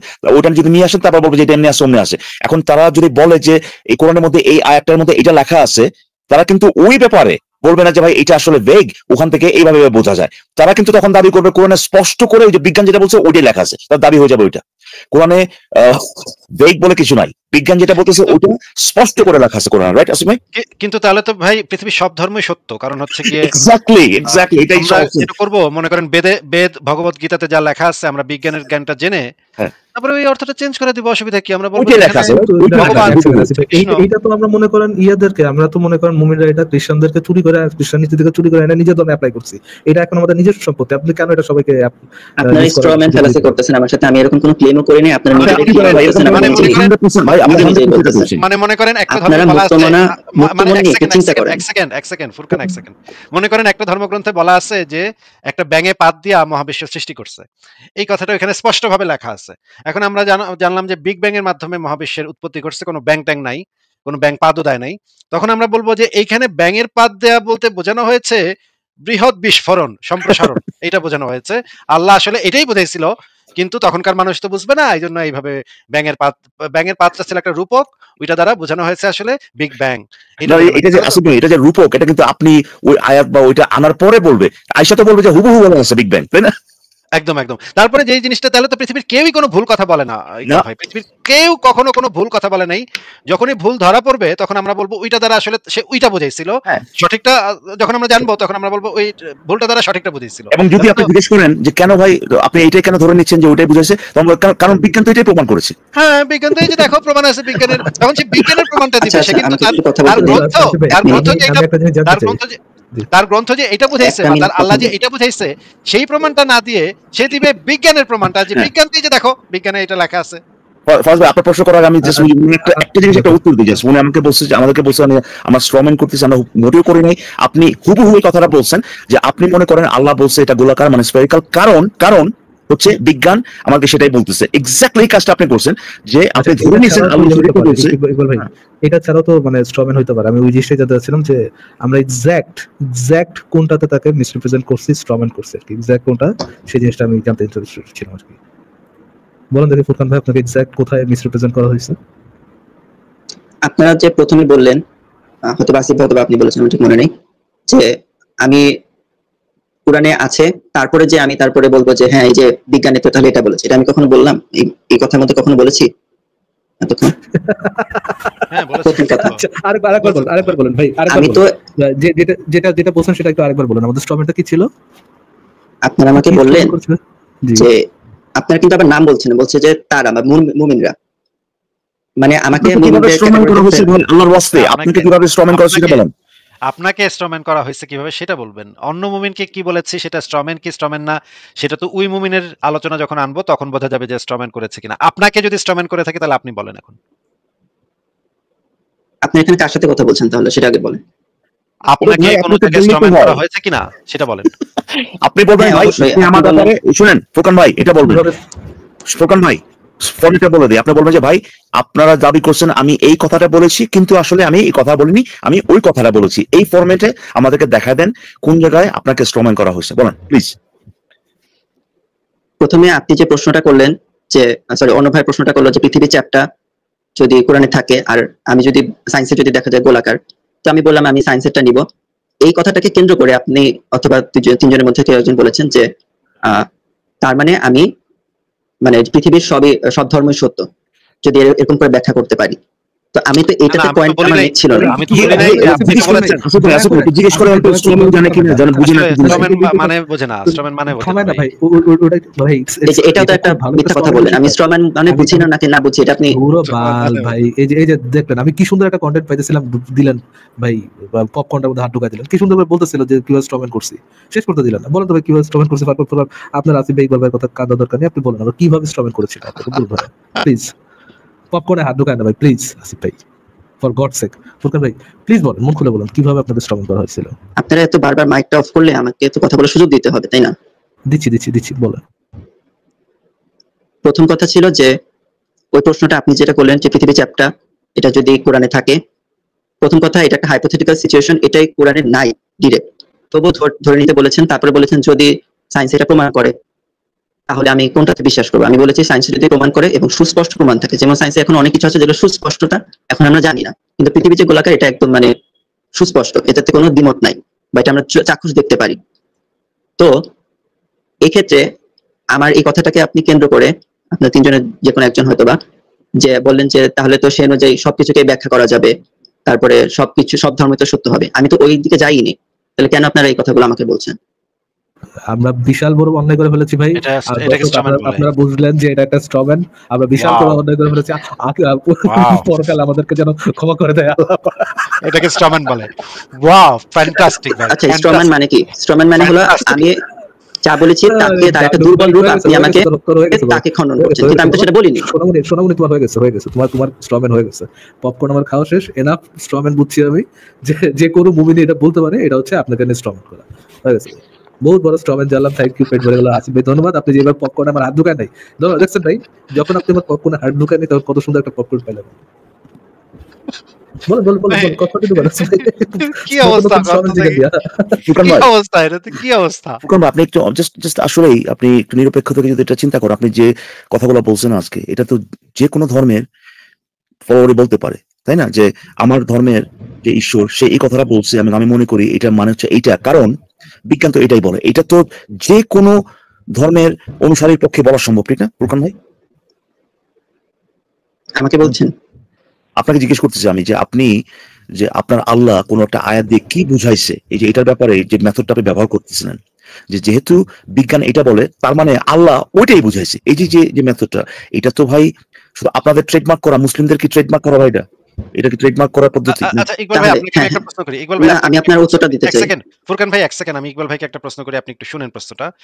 আমি যখন ধানমন্ডি লেকে ঘুরতাম তখন একটা ন্যাংটা পাগল ছিল, সে মাটি খেত। হ্যাঁ, সে বলছিল যে পৃথিবী সমতল। হ্যাঁ, এখন আমি পরে বিজ্ঞান ঘাইটা দেখলাম যে না, পৃথিবী তো সমতল না, পৃথিবী তো গোলাকার। তখন আমি যদি এই সিদ্ধান্তে আসি যে আমাগো এলাকার ওই ন্যাংটা পাগলটায় আসলে সমতল বলতে গোলাকার বুঝাইছিল, কারণ আমাদের এলাকার ন্যাংটা পাগলা তো ভুল কইতেই পারে না, কারণ সে তো মাটি খায়, কারণ সে তো তাহলে তো ভুল কয় কেমনে ভাই, এটা তো সম্ভব না। সে যেহেতু বলছিল সমতল, এই সমতল দ্বারা সে আসলে গোলাকৃতি বুঝাইছে। যেহেতু যেহেতু বুঝবেন আমরা বলে আমাদেরকে আমাকে সেটা। আপনি যদি সমতল আমাকে দ্বারা বলেন- গোলাকৃতি কেন বোঝাবে? আপনি আরে যদি ভাই আমাকে- তাহলে তো না, সেটাই গণিত কথাটা বলছো ওইটা সমতল। কোরআনে তো এটা তো বলেই নাই যে সেই সমতল দ্বারা আমি সমতলের গোলাকৃতি ব্যাখ্যা, বুঝাচ্ছি। সমতলের যে ব্যাখ্যাটা, সেই ব্যাখ্যাটা, হ্যাঁ। ব্যাখ্যাটা হচ্ছে যে সমতল দ্বারা আসলে গোলাকৃতি বুঝাইছে। না, এটা তো এখন কোরআনে কোথাও নেই, কোনো ইয়েও আরে বলে নাই। ফুরকান ভাই আপনি তো একটা জাস্ট মানে কন্ট্রাডিকশনটা আরো যাতে ব্লেটেন্ট হয়, আরো যাতে মানে দেখতে পান সরাসরি, সেটার জন্য বলতেছে। কিন্তু কোরআনের যে ব্যাপারটা আপনারা তো ওইভাবে এক্সপ্লেন করতেছেন যে ভাই এটার মাধ্যমে এইটা বুঝাইছে, এটা বলতেছেন আপনারা। এখন ইকবাল ভাই, এক সেকেন্ড ইকবাল ভাই, এখন আপনি আমার কাছে প্রমাণ চান তো যে এই যে ন্যাংটা পাগলের যে সমতল দ্বারা যে গোলাকৃতি বুঝাইছে, এইটা যে এটা আমি আবার কিভাবে strong। প্রমাণ করব? এটা একটু আমাদের প্রমাণ চান তো আমার কাছে। হ্যাঁ, ন্যাংটা পাগল যেটা বলতেছে, এটা গোলাকৃতি যে বুঝাইছে, এটা আপনি কিভাবে বুঝলেন? এই যে বিজ্ঞান যে কইতেছে, দেখেন এই যে বিজ্ঞানের, দেখেন এই যে বিজ্ঞানের বইতে লেখা আছে যে এটা নিতে গোলাকার। হবে। তো এই যে তার মানে প্রমাণ হলো আমাকে এই যে ন্যাংটা আপনি পাগলে কইছে। হাইপোথেটিক্যাল একটা আসিফ ভাই, এই যে আপনি যে হাইপোথেটিক্যাল একটা সিনারিও ব্যাখ্যা করতেছেন, এটা কি কাউকে স্ট্রমেন করা হলো না আসিফ ভাই? এটা সমান করা হয়েছে, কারণ উনি তো ন্যাংটা পাগলের কথা বলেনই নাই। হ্যাঁ, তাই তো। কিন্তু আমার আপনি কাছে যে উদাহরণ যখনই- আপনার কি যে রাজীব কথা, আমার কাছে যখনই প্রমাণ চাইবেন ইকবাল ভাই, তখনই আমি বলবো এই যে বিজ্ঞান তো বিজ্ঞান, কইতাছে, হ্যাঁ। এই যে দেখো বিজ্ঞান প্রমাণ করছে। কিন্তু এখানে আরেকটা কম্পোনেন্ট যেটা আমার মূল ফোকাস, যেটা আপনি কিন্তু এইটা প্রথমে ধরে নিয়েছেন যে ন্যাংটা পাগলে ভুল বলতেই পারে না, রাইট? একদম একদম। এই যে এইটা হচ্ছে সমস্যা। উনি কিন্তু ওই যে ফুরকান ভাইয়ের এই মেথডের মধ্যে যে জিনিসটা আছে সেটা হচ্ছে যে আল্লাহ ভুল বলতেই পারে না। বিতর্কটাই হচ্ছে এটা নিয়ে যে আল্লাহ ভুল বলছে কি বল নাই। উনার পজিশন হচ্ছে আল্লাহ ভুল বলতেই পারে না। এটার উপর ভিত্তি করে যেটা ভুল না সেটা ইন্টারপ্রিটেশন করে নিচ্ছে। এটা নিয়ে তো তাহলে এটা নিয়ে তো আলোচনা করা যায়, মানে মূল ফোকাস যদি এটা হয়, এটা নিয়ে তো আলোচনা করা যায় যে না না, কিন্তু উনি কিন্তু শুধুমাত্র সেই ইন্টারপ্রিটেশন নেবেন যেটা ভুল না এবং কোনো ধরনের কারণ ছাড়া। আমরা হচ্ছে যে বিজ্ঞানের কিছু নাই, তাই না? ইকবাল ভাই, তাহলে এখানে আমরা দুইটা হিউজ পয়েন্টে কথা বলতে পারি। আপনি দুইটাই টাচ করছেন, থ্যাংক ইউ ভেরি মাচ। আপনি ভালো দুইটা জিনিস মনে করা দিচ্ছেন। দুইটা জিনিস, এক হচ্ছে যে সে কিভাবে জানে যে আল্লাহর কিতাবে কোনো ধরনের কোনো ভুল থাকতেই পারে না, সায়েন্সের সাথে মিলছে, এই জন্য ওইটাই আল্লাহ বলছে। সে এটা কিভাবে জানে যে আল্লাহ দ্বারা কোনো তাহলে পরে যেটা সে দাবি করতে ওটাইকে সেই প্রমাণ হিসেবে দিয়ে দিল না আমাদেরকে। আরেকটা মানে বেগিং দ্য কোশ্চেন ফেলাসি, যেটা এবং কিন্তু একটা কথা আছে এক্স্যাক্টলি এটাই। হ্যাঁ, সেকেন্ড যেটা আপনি যেটা ইয়ে উঠতেছেন, মুহাম্মদের কি অ্যাজ এ প্রফেট এটা কি দায়িত্ব ছিল কিনা যে কোরআনের আয়াতগুলা ইয়াকে বুঝাই দেওয়া, মুমিনদেরকে বুঝাই দেওয়া? এটা যদি তার দায়িত্ব হয়ে থাকে, এই যে মুমিনরা কোরআনের আয়াতের ইয়াটা বুঝতেছে না, কন্ট্রাডিকশনে পড়ে যেতেছে, যে তারা সায়েন্সের সাথে মূল্য যে একবার বলবো যে বাকি ইন্টারপ্রিটেশন ভুল, আমার ইন্টারপ্রিটেশন সঠিক, এটা তো বলার মতো কোনো ইয়ে নাই তাদের। তাদের শুধুমাত্র বলতে হবে যে একটা এই ইন্টারপ্রিটেশনটা আমি সঠিক মনে করি। আর আল্লাহ ওটাই বুঝাইছে, সেটা আপনি কিভাবে বলবেন? আল্লাহর গড বা আল্লাহর মাইন্ডের কি সেদিন করবে নাকি গরু গাধার মতো কথাবার্তা? বাট কথা হচ্ছে এটা তো তারা অ্যাটলিস্ট ইয়ে দিতে পারতো যে মোহাম্মদ এটা বুঝাই গেছে একটা ক্রেডিবল সোর্স। নাও মোহাম্মদ যেটা বুঝা যায় না, সে নবী হিসাবে ফেলিয়ার কিনা? ও অ্যাবসলিউটলি পার্টিকুলারলি যদি সে যদি ধরেন তার যদি কামরা অর্ডার নাও থাকে, পার্টিকুলারলি এইটা যদি হয় এমন একটা সিচুয়েশন চলে গেছে যেখানে তার কামড়াকামড়ি করতেছে, হ্যাঁ, আমরা বুঝতে পারতেছি না ভাই আমরা কিভাবে জীবন চালাবো, ভাই আমরা আইনটা কি, বাচ্চা মেয়েদেরকে কি লাগাবো নাকি লাগাবো না, হ্যাঁ, এইটা এরকম একটা পর্যায়ে যদি চলে যায়, তাহলে তো ভাই মানে তার ওই ব্যাখ্যা না করে দেওয়ার কারণে তাহলে তো সে তো আলটিমেট ফেলিয়ার তখন। অফ কোর্স আপনি যে এখানে ছোট একটা কথা বলে আসি ভাই, যেমন উনি যে বললেন যে এটা মানে আইনের বিষয় নেই, আইনের বিষয় আছে। আমরা দেখলাম যে অপ্রাপ্তবয়স্ক বাচ্চাদেরকে বিয়ে এবং যৌন সঙ্গম করা যাবে কিনা, এটার সাথে তার দ্বিমত আছে। এই যে মোহাম্মদ যে কোরআনের আয়াতগুলো তাকে ঠিকমতো বোঝা যায় নাই, এর দ্বারা মোহাম্মদকে একটা নবী হিসেবে ফেলিয়ার কিনা, ফেলিয়ার নবী কিনা, ব্যর্থ নবী কিনা, অযোগ্য নবী কিনা, সেকেন্ড পয়েন্ট। আল্লাহ যে সঠিক ইন্টারপ্রিটেশনটাই দিবে, মানে আল্লাহ যে মানে ভুল কোনো ইয়ে দিবে না, ভুল কোনো ইনফরমেশন দিবে না, সঠিক ইনফরমেশনই দিবে। কিভাবে সে শিওর হলো? কোরআনে যে সঠিক ইন্টারপ্রিটেশনই দেওয়া থাকবে, কোরআনে যে কোনো কিছু ভুল থাকবে না, সঠিক ইন্টারপ্রিটেশন সবসময় থাকবে, কিভাবে জানলো সে? যেমন ধরেন ফারাজ ভাই, যেমন ধরেন কোরআনে বলা আছে অপ্রাপ্তবয়স্ক মেয়ের সাথে বিবাহ এবং যৌন সঙ্গম করা যাবে, হাদিসে এটা বলা আছে, এবং মোহাম্মদ এইটাই কোরআনের আয়াতের এই অর্থই বুঝা সে আবার অপ্রাপ্তবয়স্ক মেয়ে বিয়ে করে আবার সঙ্গম করছে, সাহাবীরাও করছে। 1450 বছর পরে বিজ্ঞান কইতেছে যে অপ্রাপ্তবয়স্ক মেয়ের সাথে করলে তো অপ্রাপ্তবয়স্ক মেয়ের ক্ষতি হয়, তখন মুমিনে কইতেছে হায় হায়। ওটা তো দেখা যায় না ভাই, আপনি কেমনে দেখেন? ওটা কি ইয়ে করে দেখেন, মাইক্রোস্কোপ লাগিয়ে দেখেন আপনি? এটা প্রমাণ পাওয়া গেল যে অপ্রাপ্তবয়স্ক মেয়ের ক্ষতি হয়, তখন মুমিনে কইবো তাইলে তো আল্লাহ আসলে বুঝাইছিল অপ্রাপ্তবয়স্ক বিয়া করণ যাইবো না, আমার নবী ওটা বুঝে নাই, সাহাবীরা কেউ বুঝে নাই, আজকে আমি এই এতদিন পরে এটার অর্থ বুঝতে পারলাম আল্লাহ আসলে এইটা বুঝাইছিল। কিন্তু তাহলে কি ক্ষতি বলতে আত্মিক ভাবে আত্মার ক্ষতির কথা উনি বুঝাইছেন, শারীরিক ক্ষতির কথা বুঝায় নাই। মানে এরপরেও এই যে আপনি যে ইয়েটা আনলেন, ডিলেমাটা আনলেন, যে এবং যেটা দেখালেন যে যে ওরা কিন্তু ওই সায়েন্স যেটা বলতেছে এটা গ্রহণ করে কিন্তু বলতেছে আচ্ছা ঠিক আছে এই কারণে এটা খারাপ, আর যেটা খারাপ সেটা আল্লাহ তো কইতেই পারেন। এখন আলটিমেটলি প্রশ্নটা ওই যে ক্লিশে প্রশ্নটা থেকে যায় তখন, তাহলে পরে তোর এই কোরআনটা দিয়ে মানে আমি করবো নাকি? সায়েন্স তো আছে অলরেডি আমার কাছে, আমার তো এই প্রশ্ন করতে হবে আলটিমেটলি ইবাদত করবেন তার মানে তো কোরআনের কোনো ভ্যালু থাকলো না, ভ্যালু থাকলো না, তাই না? আমাদের অ্যাকসেপ্ট করতে হবে। তাহলে কোরআন কি পাল্টা করলে আবার দরকার কি ভাই এটা দেখার? আপনার তো ওই যে ফারাজ ভাই ওই প্রশ্ন চলে যেতে হচ্ছে, আপনি যেটা করছিলেন ও তো বললো যে প্রমাণ সহকারে সায়েন্সই নিবে সে, তাহলে আর কি লাভ হলো মানে কোরআনের ভিতর থাকা কোনো কিছু, সে তো আলটিমেটলি সায়েন্সই নিচ্ছে, তাই না? ইকবাল ভাই আমরা এক গাদা প্রশ্ন না করি, দুইটাই প্রশ্ন একটা দিয়ে শুরু করি। প্রথম আপনি তার চালান দিলেন। না ইকবাল ভাই ইউ ক্যান কন্টিনিউ, আমি চালাবো। না আপনি জানান, আপনি জিজ্ঞেস করেন দুটো প্রশ্ন, আপনি তার জিজ্ঞেস করেন। আপনার তো ফারাজ ভাই আপনার কণ্ঠটা খুব ভালো লাগে আমার, হ্যাঁ এরকম শুনতে তো আমার কণ্ঠ তো ভালো লাগে না, আপনার কণ্ঠটা ভালো লাগে। মানুষ আমার জেনুইনলি মনে হয় ইকবাল ভাই লোকজন আমারে খোঁড়া দিতে এই ধরনের কথা। না ভাই আপনার কণ্ঠটা ভালো, সুন্দর মূল্যায়ন কণ্ঠ, খুবই ভালো লাগে মানুষের। আপনি প্রশ্নটা করেন। কি জেলাসি? হ্যাঁ আচ্ছা ঠিক আছে, আমি জেলাসি করলাম, ইগনোর করলাম, ঠিক আছে। ফুরকান ভাইয়া আপনার কাছে প্রথম কোশ্চেনটা হচ্ছে, নিশ্চয়ই আপনি আমাদের আলোচনা শুনেছেন, আমরা দুইটা বিষয় আপনার থেকে জানতে চাই। প্রথম কোশ্চেনটা হচ্ছে কোরআনের একই আয়াতের যদি একাধিক ইন্টারপ্রিটেশন থেকে থাকে এবং কন্ট্রাডিক্টরি ইন্টারপ্রিটেশন থেকে থাকে, যেমন আমরা দুইটা আয়াত নিয়ে আলোচনা করেছি, এক হচ্ছে পৃথিবীর শেপটি, এক কন্ট্রাডিক্টরি চলতেছে, ইন্টারপ্রিটেশন আসতেছে, কে বলতেছে ফ্ল্যাট, কে বলতেছে কি গোলাকার, কন্ট্রাডিক্টরি ইন্টারপ্রিটেশন। আরেকটা কন্ট্রাডিক্টরি ইন্টারপ্রিটেশন হচ্ছে যে অপ্রাপ্তবয়স্ক বাচ্চার সাথে যৌন সঙ্গম করা যাবে কি করা যাবে না। আপনি বলতেছেন কোরআনের আয়াত অনুযায়ী করা যাবে না, অনেকজন বলছে কোরআনের আয়াত অনুযায়ী করা যাবে, যেমন আপনাদের ওস্তাদ মুশফিকুর রহমান মিনার প্রিন্সেস সাহেব উনি এটাতে স্বীকার করেন যে ওই আয়াত দ্বারা, সূরা তালাকের 4 নম্বর আয়াত দ্বারা অপ্রাপ্তবয়স্ক বাচ্চার সাথে যৌন সঙ্গম করা ইসলামে হালাল করা, কোরআনে হালাল করে দেওয়া হয়েছে।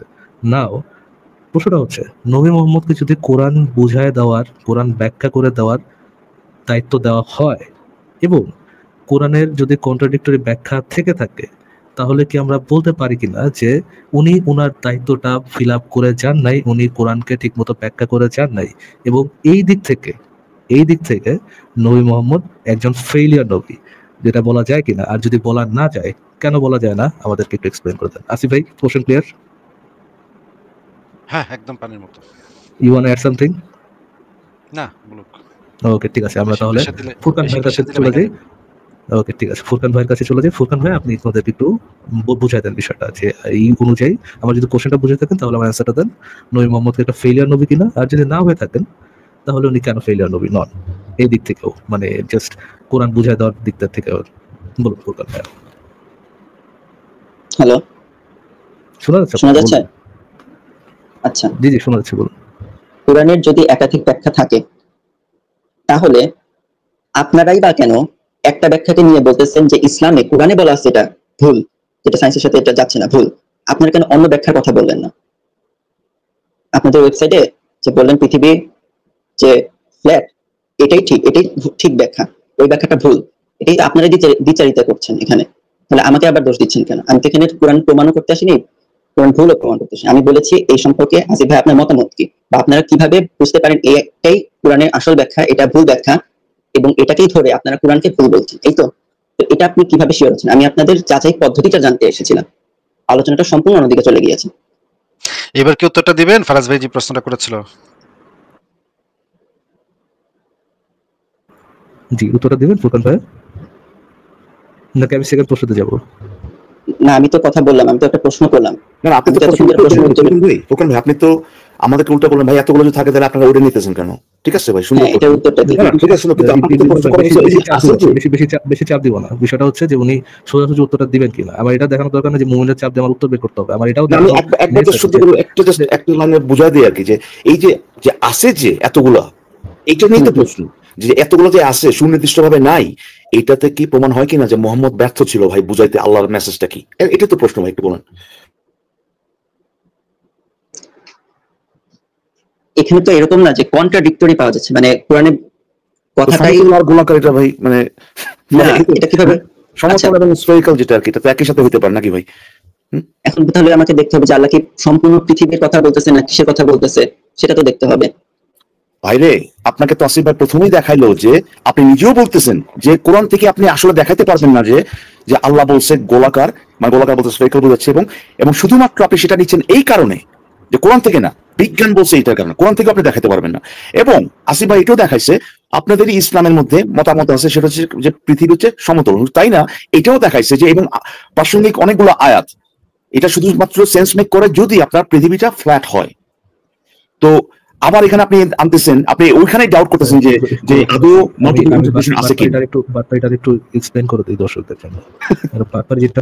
ব্যাপারে যেটা হচ্ছে সেটা বাটপাড়িটা হচ্ছে এই জায়গায় আমি তাকে খুব ক্লিয়ার করে দিয়েছিলাম, প্রশ্নটা করার সময় ক্লিয়ার করে দিয়েছিলাম কোরআনে কি বলা হয়েছে না বলা হয়েছে ওটা না, কোরআনের ইন্টারপ্রিটেশনের কথা বলছিলাম। কোরআনে কি আমাদের আলোচনা দ্বারা আমরা এটা স্পষ্ট, কোরআন ইজ বুলশিট। কোরআন পরে আপনি কোন আব্দুল্লাহ বুঝবেন না, আপনার এখন ইন্টারপ্রিটেশনে যেতে হবে যে কোন ইন্টারপ্রিটেশন সঠিক কোন ইন্টারপ্রিটেশন সঠিক না। আমরা ওইটাই যাচাই করতে চাচ্ছি যে কোন ইন্টারপ্রিটেশনটা কোরআনের কোন ইন্টারপ্রিটেশনটা সঠিক কোন ইন্টারপ্রিটেশন সঠিক না। এইটা যাচাই করার জন্য আমরা আমাদের কোশ্চেনটা ছিল কোরআনের ধরেন একই আয়াতে দুইটা ইন্টারপ্রিটেশন আছে, দুইটা ইন্টারপ্রিটেশন কন্ট্রাডিক্টরি ইন্টারপ্রিটেশন। এক যেটা আমরা দিয়ে দেখলাম, এই যে এই আয়াতটা দিয়ে দেখলাম, একটা বলা হয়েছে যে মানে কিছু আলেমদের ইন্টারপ্রিটেশন হচ্ছে, ক্লাসিক্যাল যে স্কলার তাদের ইন্টারপ্রিটেশন হচ্ছে পৃথিবী ফ্ল্যাট, পৃথিবীর সমতল। কিছু বর্তমানের স্কলার ধরে নিলাম তাদেরও ক্রেডিবিলিটি তর্কের খাতে ধরে দিলাম, তাদেরও ক্রেডিবিলিটি এদের সমান, ধরে নিলাম তারা বলতেছে পৃথিবীটা হচ্ছে স্ফেরিক্যাল। এখন একই সাথে তো কোনো জিনিস স্ফেরিক্যাল অ্যান্ড ফ্ল্যাট হতে পারে না, রাইট? যদি একই সাথে কোনো কিছু স্ফেরিক্যাল অ্যান্ড ফ্ল্যাট হতে না পারে তাহলে তো এই দুইটা জিনিস কন্ট্রাডিক্টরি, মানে এই দুইটা ইন্টারপ্রিটেশন কন্ট্রাডিক্টরি ইন্টারপ্রিটেশন।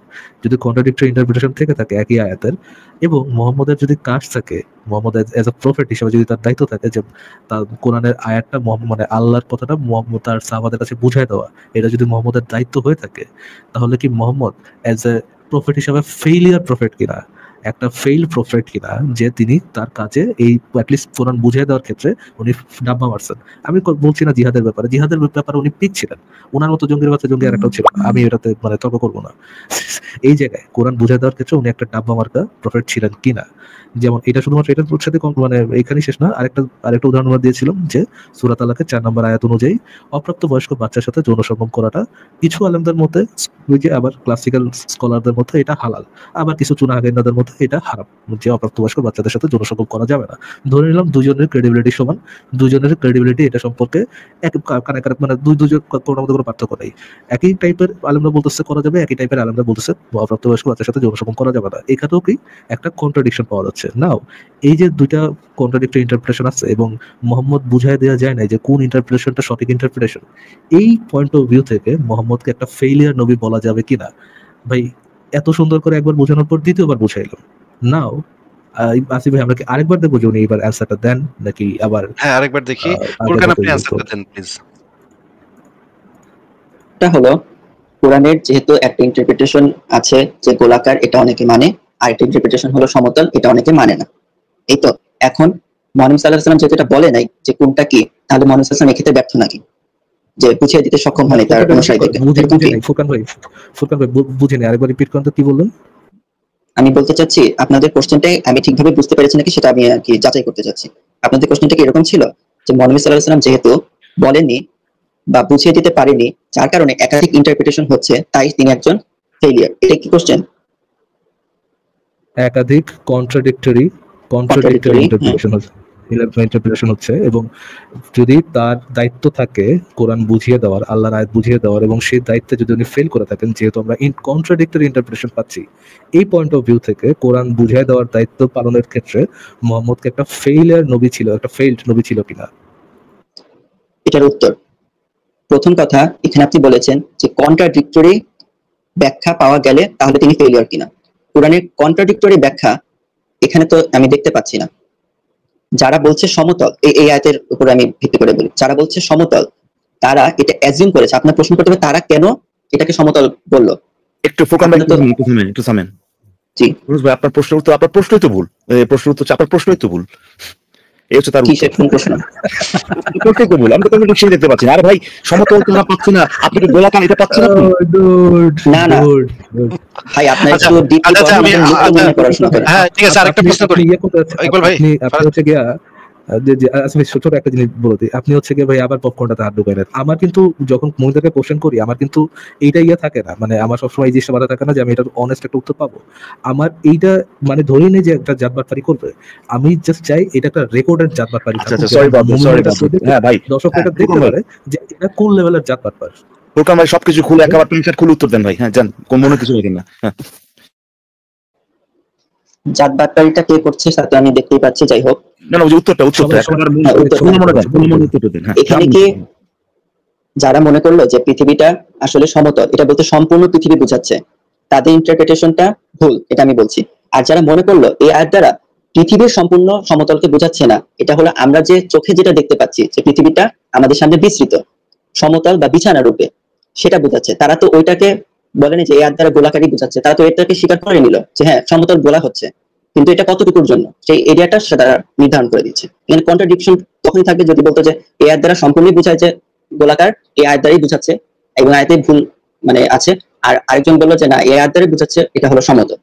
কিন্তু যারা এটাকে রিকনসিডার করলো যে হ্যাঁ এই আয়াতটা ওভাবে ব্যাখ্যা করা যেতে পারতো, কিন্তু আমরা যেহেতু জানি যে এটা সমতল না, তাহলে এটা কি মিনিং হতে পারে? একটা মিনিং হতে পারে যে এটা আমাদের, কেননা আল্লাহ যখন কোরআনে বলছে তোমরা কি দেখো না, তাহলে আমরা যেটা দেখি সেই অনুযায়ী, তো এটাকে তো দুইটাকে সমন্বয় করা হলো, কন্ট্রাডিকশন কোথায় হলো? আচ্ছা, বুঝতে পেরেছি। হয়ে গেল, রাইট? আসিফ ভাই, শাহবাজ ভাই, আপনার উত্তরটা পেলেন। মোটা কোনো কন্ট্রাডিকশন হয়নি। ঠিক আছে। যারা প্রিভিয়াসলি করেছেন তারা একই সাথে ভুল ইন্টারপ্রিটেশন করেছেন, একই সাথে ভুল ইন্টারপ্রিটেশন আচ্ছা, উনি করেন, কিন্তু একই সাথে একই সাথে ঠিক। ফার্স্ট ভাই আচ্ছা, একটা আসিফ ভাই, আসিফ ভাই, আমি একটা জিনিস- লাস্ট একটা কথা ভাই, সরি ভাই, লাস্ট একটা কথা। উনি কিন্তু ভাই আমাদেরকে দেখা দিলেন কোরআনে কিন্তু ওই বিজ্ঞানকে নিয়ে আসা কথা বলছে, তোমরা কি দেখো না? দেখো না মানে তো অবজারভেশন, তাই না? এবং সায়েন্স তো ভাই আপনার অবজারভেশন ভিত্তিক। সো কোরআনে তো লেখা আছে তোমরা কি দেখো না, এর মানে তো যে এটা যে যে তোমরা যেগুলো যা যা অবজার্ভ করছো ওইটার ভিতরে ঢুকানো যাবে, রাইট? উনি তো এটা দিয়ে দেন ভাই, উনি তো এইভাবে ব্যাখ্যা করলেন যে দুইটা অবশ্যই উনি তো আমার প্রশ্ন অ্যাড্রেস করছে যে মোহাম্মদ যে এটা বুঝাই দিয়ে যায় না, এই বুঝাই না দেওয়ার জন্য যে কন্ট্রাডিক্টরি আসতেছে এটার জন্য মোহাম্মদ ফেলিয়ার নবী কিনা, এটা তো অবশ্যই উনি প্রশ্নটা অ্যাড্রেস করছে। ইকবাল ভাই, এটা তো এমন না যদি আচ্ছা। কোশ্চেন এরা যে ওনারা যে জাতবাদ এটা আবার প্রমাণ করছে, এরকম তো হয়নি। আচ্ছা, আমার একটা প্রশ্ন আছে। ধরেন আজকে যদি বৈজ্ঞানিকভাবে আমরা বের করতে পারি এটা যে সুদ ব্যবস্থা ছাড়া পৃথিবীর কোথাও কিছু চলবে না, অর্থনীতি কোথাও কিছু চলবে না, একদম সারা পৃথিবীর অর্থনীতি ধ্বংস হয়ে যাবে, তখন কি আমাদের অবস্থানটা এটা হবে যে আল্লাহ পাক আসলে সুদের বিরুদ্ধে যেই কথাগুলা কোরআনে বলছে সেখানে আসলে সুদ আল্লাহ পাক খাইতে কইছে, সুদ নিষিদ্ধ করে নাই, আসলে আল্লাহ পাক কইছে তোমরা সুদ খাও, বেশি করে সুদ খাও, কারণ সুদ ছাড়া তো ভাই পৃথিবীর অর্থনীতি চলবো না। আল্লাহ পাক আসলে এইটা বুঝাইছিল। এই বুঝটা কি তখন আমরা বুঝবো, নাকি তখনও আমরা বুঝবো যে প্রাচীন কালের আলেমরা যে কথাটা বলে গেছিল সুদ নিষিদ্ধ, এবং মোহাম্মদ যেটা বুঝছিল, সাহাবীরা যেটা বুঝছিল, তাবিনরা যেটা বুঝছিল, হাদিসে যেটা লেখা আছে, ফিকা গ্রন্থে যেটা লেখা আছে, সেটাই বুঝবো? কোনটা বুঝবো? ফুরকান আনমির প্রথম কথা সুদ, জি প্রথম কথা আপনি যেটা বলেন যে সুদ যুক্ত অর্থনীতি, এটা বৈজ্ঞানিকভাবে প্রমাণের, এটা বিজ্ঞানের প্রশ্ন না যে সুদ ভিত্তিক অর্থনীতি এটা কি বৈধ মানে ভালো হবে না খারাপ হবে। এই জন্য যদি বলে দিছি না, না আপনি যদি বলেন যে যদি ত্রিভুজে দেখতে বৃত্তাকার হয়, তো এটা তো হলো না। যদি ধরেই তো আমরা আলোচনা তো যদি ধরেই করি না, যদি ধরে করা যাবে, না, যদি ধরে কিন্তু করা আলোচনা যাবে না বাক্যের নাকি? মধ্যে যদি ধরে অবশ্যই করা করা যাবে যাবে, না। যদি ধরে কিন্তু করা যাবে না। যে এইটা আমি যদি একবার ধরে বললাম জিজ্ঞেস করছি, একটু একটা second, যদি ধরে ভাই, জিজ্ঞেস ভাই, করছি যেন আপনি ভাই। ভালোভাবে বুঝতে পারেন যে এটা কোরআনে একদম স্পষ্টভাবে বলা আছে সুদের বিরুদ্ধে, এবং যে এখন যদি বৈজ্ঞানিকভাবে আমরা প্রমাণ পাই যে পৃথিবীর অর্থনীতি এখন, এটা অবশ্যই বৈজ্ঞানিকভাবে প্রমাণ করা যায়। এটা হচ্ছে ওনার ইয়ে যে ভাই, এটা তো ল্যাবের ভিতরে কেমনে করবেন আসিফ ভাই? উনি ভাবছে যে ল্যাব ছাড়া তো বিজ্ঞান হয় কেমনে ভাই? হ্যাঁ, ওই যে আপনি একটা কি যেন ফানেল থেকে এটা দিয়ে ওটার মধ্যে ঢালবেন, আর ওটাতে ঢাইলে তারপর এছাড়া ভাই তাহলে তো বিজ্ঞান হবে না ভাই, তাহলে তো তারপর এটা chemistry সাথে বিজ্ঞান হবে না ভাই, তাই না? হ্যাঁ হ্যাঁ, তা তো ঠিকই কইছেন ভাই। ভাই আমি এটা তো বিজ্ঞানের ঠিকই ছাত্র, কইছেন। আপনারা তিনজনের একজনও বিজ্ঞানের বউ জানেন না, বুঝছেন ভাই? সেটা ঠিক। আপনাদের সেটা যে আপনার একটা কথা শুনেই সাইকোলজিতে বোঝা একটা যাচ্ছে। প্রবলেম সেটা আছে। কথা- জি আপনার জি কথা শুনেই একদম পরিষ্কার বোঝা যাচ্ছে। আপনাকে যেটা জিজ্ঞেস করেছি সেটার উত্তরটা একটু দেন। যদি বৈজ্ঞানিকভাবে আমরা আজকে এই প্রমাণ পাই যে বর্তমানে সুদ ব্যবস্থা ছাড়া তো পৃথিবীর অর্থনীতি চলতেই পারবে না, যদি আমরা সেই প্রমাণটা পাই, তাহলে কি আমরা কোরআনের ওই আয়াতটাকে আমরা খুঁজবো যে কি এমন কোনো ব্যাখ্যা কি আছে, কোনো আলেম কি এরকম কোনো ব্যাখ্যা করছিল যে সুদ খাওয়ান যাইবো, তাহলে সেই ব্যাখ্যাটা নিয়ে আমরা কমু যে এই যে দেখো আমাকে একটা ব্যাখ্যা আছে, একটা কিন্তু ব্যাখ্যা আছে এখানে যে সুদ খাওয়ান যাইবো, তখন কি আমরা কোরআনের এই সুদের বিরুদ্ধে যে আয়াতগুলা সেই আয়াতগুলার অর্থ চেঞ্জ করে দিব, নাকি আয়াতগুলার অর্থ একই রাখবো? আপনার প্রশ্নতে ভুল আছে। আপনি বলেছেন এটা বৈজ্ঞানিকভাবে প্রমাণ করা যায়, আমি বলতেছি এটা বৈজ্ঞানিকের মানে এটা বিজ্ঞান প্রমাণ করবে এরকম এটা কোনো কোশ্চেন না যে সুদ ভিত্তিক অর্থনীতি এটা ভালো না প্রমাণ খারাপ করতে পারবে না। আচ্ছা না। আচ্ছা, ঠিক আছে, যদি প্রমাণ করতে পারে এবার বলেন। মানে এটা তো হচ্ছে না। আপনি যদি বলেন যে যদি আচ্ছা ধরি ভাই, একটু বলবেন একটি কেন ত্রিভুজ পারবে না ভাই? ভাই, বৃত্তের মতো, কেন সম্ভব না? মানে ইয়েটা কোথায়, প্রবলেমটা কোথায় একটু বলবেন? মানে এই সুদ ভিত্তিকটা কেন পারবেন এটা বলতেছেন নাকি? এটা বলুন না যে এটা তো ভাই পারবে না ভাই, এটা তো বৈজ্ঞানিকভাবে এটা বিজ্ঞান, এটা বলুন না কেন, মানে বিজ্ঞানের প্রশ্ন না এটা। হ্যাঁ, মানে এটা বিজ্ঞানের প্রশ্ন। বিজ্ঞানের প্রশ্ন। যেটা আমি সায়েন্টিফিক্যালি ভেরিফাই করতে পারবো। তো আপনি তারপরে সুদভিত্তিক অর্থনীতি আমাদের জন্য ভালো কিনা এটা আমরা সায়েন্টিফিক্যালি আমরা ইয়ে করতে পারবো না, মানে আমরা বের করতে পারবো না। আমাদের কাছে এখন সোশ্যাল সায়েন্স কথা শুনেন, সায়েন্টিফিক মেথড যেটা আমরা এই সুদভিত্তিক যে অর্থনীতি যেটা, এটা কিভাবে কাজ করতেছে, কোথায় সেই জিনিসগুলো আমাদেরকে ডেভেলপমেন্টের জন্য আপনার যা যা দরকার সেগুলো প্রোভাইড করতেছে, এই জিনিসগুলো আমরা বের করতে পারবো না কখনো। আমরা সায়েন্টিফিক মেথড যেটা, এই যে অবজেক্টিভ যে যেটা মেথড যেটা উনি যেটা বোঝাচ্ছে, আসিফা যেটা বলছে, সেটা যে অবজেক্টিভলি যদি আমরা বের করতে পারি, অবজেক্টিভলি যদি আমরা বের করতে পারি, মানে হচ্ছে যে প্রমাণ এবং তথ্যের উপর ভিত্তি করে যদি আমরা এটা বের করতে পারি, সেটা বোঝাচ্ছেন আপনি। সায়েন্স বলতে বোঝাতেছেন ভাই ওই যে আমাদের কেমিস্ট্রি ল্যাবে যে আমরা এটা লগে ওটা মিশায়, ওটা লগে এটা মিশায়, তারপরে ধরেন বুনসেন বার্নার কি ওই যে আগুনে ধরায় ধোয়া বাই করা, এটা তো না উনি বোঝেন নাই ভাই। আসাদ ভাই চলে আসেন দেখি। আমি যেটা বোঝাতে চাচ্ছি সেটা হলো যে পিওর সায়েন্স যেগুলো আছে, সোশ্যাল সায়েন্স বলে একটা ব্যাপার আছে, পিওর সায়েন্স তো বলেন নাই ভাই। ওই এই কেমিক্যাল লগে ওই কেমিক্যাল মিশায়, এটা তো বলেন নাই ভাই। উনি যেটা বলছেন যে অবজেক্টিভলি আমরা তো তথ্য প্রমাণের উপর ভিত্তি করে যদি আমরা দেখাতে পারি যে সুদভিত্তিক অর্থনীতি এটা আমাদের জন্য শুধুমাত্র যে বেটার সেটা না, মানে এটা ছাড়া কোনো উপায় নাই ধরেন, আর কোনো ভালো অল্টারনেটিভ নাই, সেটার কথা উনি বলতেছেন। আপনি এখানে বলছেন এটা বাইরে করা সম্ভব না, এটা তো হলো না ভাই। কেন বাইরে করা সম্ভব না একটু বলেন তাহলে। এখন সায়েন্টিফিকলি বলতে আপনি কি বোঝাচ্ছেন? যদি সোশ্যাল সায়েন্সের কথা বলেন, এটাকে তো পিওর সায়েন্সের সাথে তুলনা করা যায় না। সেটাই মানে আমরা বলে নাই পিওর সায়েন্সের কথা তো কেউ এখানে বলে নাই আপনাকে। হ্যাঁ এক্স্যাক্টলি, তো নির্দিষ্ট হতে যাচ্ছে যে এটা কি সায়েন্স, পিওর সায়েন্সের কথা বলছেন না সোশ্যাল সায়েন্স? আপনি তো জিজ্ঞাসা করেন নাই, আপনি তো এটা জিজ্ঞাসা করেন নাই যে এটা কি পিওর সায়েন্সের কথা বলছেন, এটা কি ফিজিক্সের কথা বলছেন, কেমিস্ট্রির কথা বলছেন। কেমিস্ট্রি দিয়ে তো এটা বাইর করা যাবে না, এটা তো আপনি বলেন নাই তখন। আমরা সায়েন্টিফিক মেথড ব্যবহার করে যদি আমরা দেখি যে এটা এই আমাদের পক্ষে কোনোভাবেই সম্ভব না সুদ ছাড়া, পৃথিবীর অর্থনীতিও বিজ্ঞানের অংশ, পৃথিবীর যে ইকোনমিক্স সেটাও বিজ্ঞানের অংশ। আপনি যদি এখন বলেন যে ভাই কেমিস্ট্রি দিয়ে তো ইকোনমিক্স বোঝানো যাবে না, হ্যাঁ কেমিস্ট্রি দিয়ে কেউ ইকোনমিক্স বুঝতে পারেনি আপনাকে। ইকোনমিক্স অর্থশাস্ত্র দিয়েই আপনার জিনিসটা বুঝতে হবে, এবং বৈজ্ঞানিকভাবে যদি আমরা প্রমাণ পাই যে এইভাবে সুদ ব্যবস্থা না থাকলে আমরা পৃথিবী বর্তমান বিশ্ব চলবে না, তখন আপনার অবস্থানটা কি হবে সেটা বলেন। এটা অনেক বড় একটা ক্লেম যে ওরা এই জন্য তো বলছে যদি সেটা প্রমাণ হয়। আপনাকে তো এটা আসিফ ভাই বলে না যে এখন সে প্রমাণ করে দিয়েছে বা এখানে আপনার সাথে কথা বলবে যে এটা আদৌ সম্ভব কিনা। বলছে যদি সেটা হয়, যদি সেটা প্রমাণ হয়, তাহলে পরে যেহেতু কোরআনে সুদভিত্তিক যে অর্থনীতি সেটার বিরুদ্ধে কথা বলা হয়েছে, তখন আপনার পজিশনটা কি হবে, এটা আপনার কাছে জানতে চাওয়া হয়েছে ভাই। আমার আপাতত যেটা বুঝতে পারতেছি, এটা তাহলে কোরআনটাই আমাকে ধরতে হবে। আচ্ছা ঠিক আছে, এই ক্ষেত্রে কোরআনটা। আচ্ছা, যদি আজকে এরকম প্রমাণ পাওয়া যায় যে শুকরের মাংস খাওয়া মানুষের জন্য অনেক স্বাস্থ্যকর, শুকরের মাংস খাইলেই মানুষ 100 বছর বাঁচে, এটা হয়েছে যে সেটা বলি নাই, ধরেন যদি এরকম পাওয়া যায় এরকম একটা কিছু, তখন আমাদের অবস্থানটা কি হবে?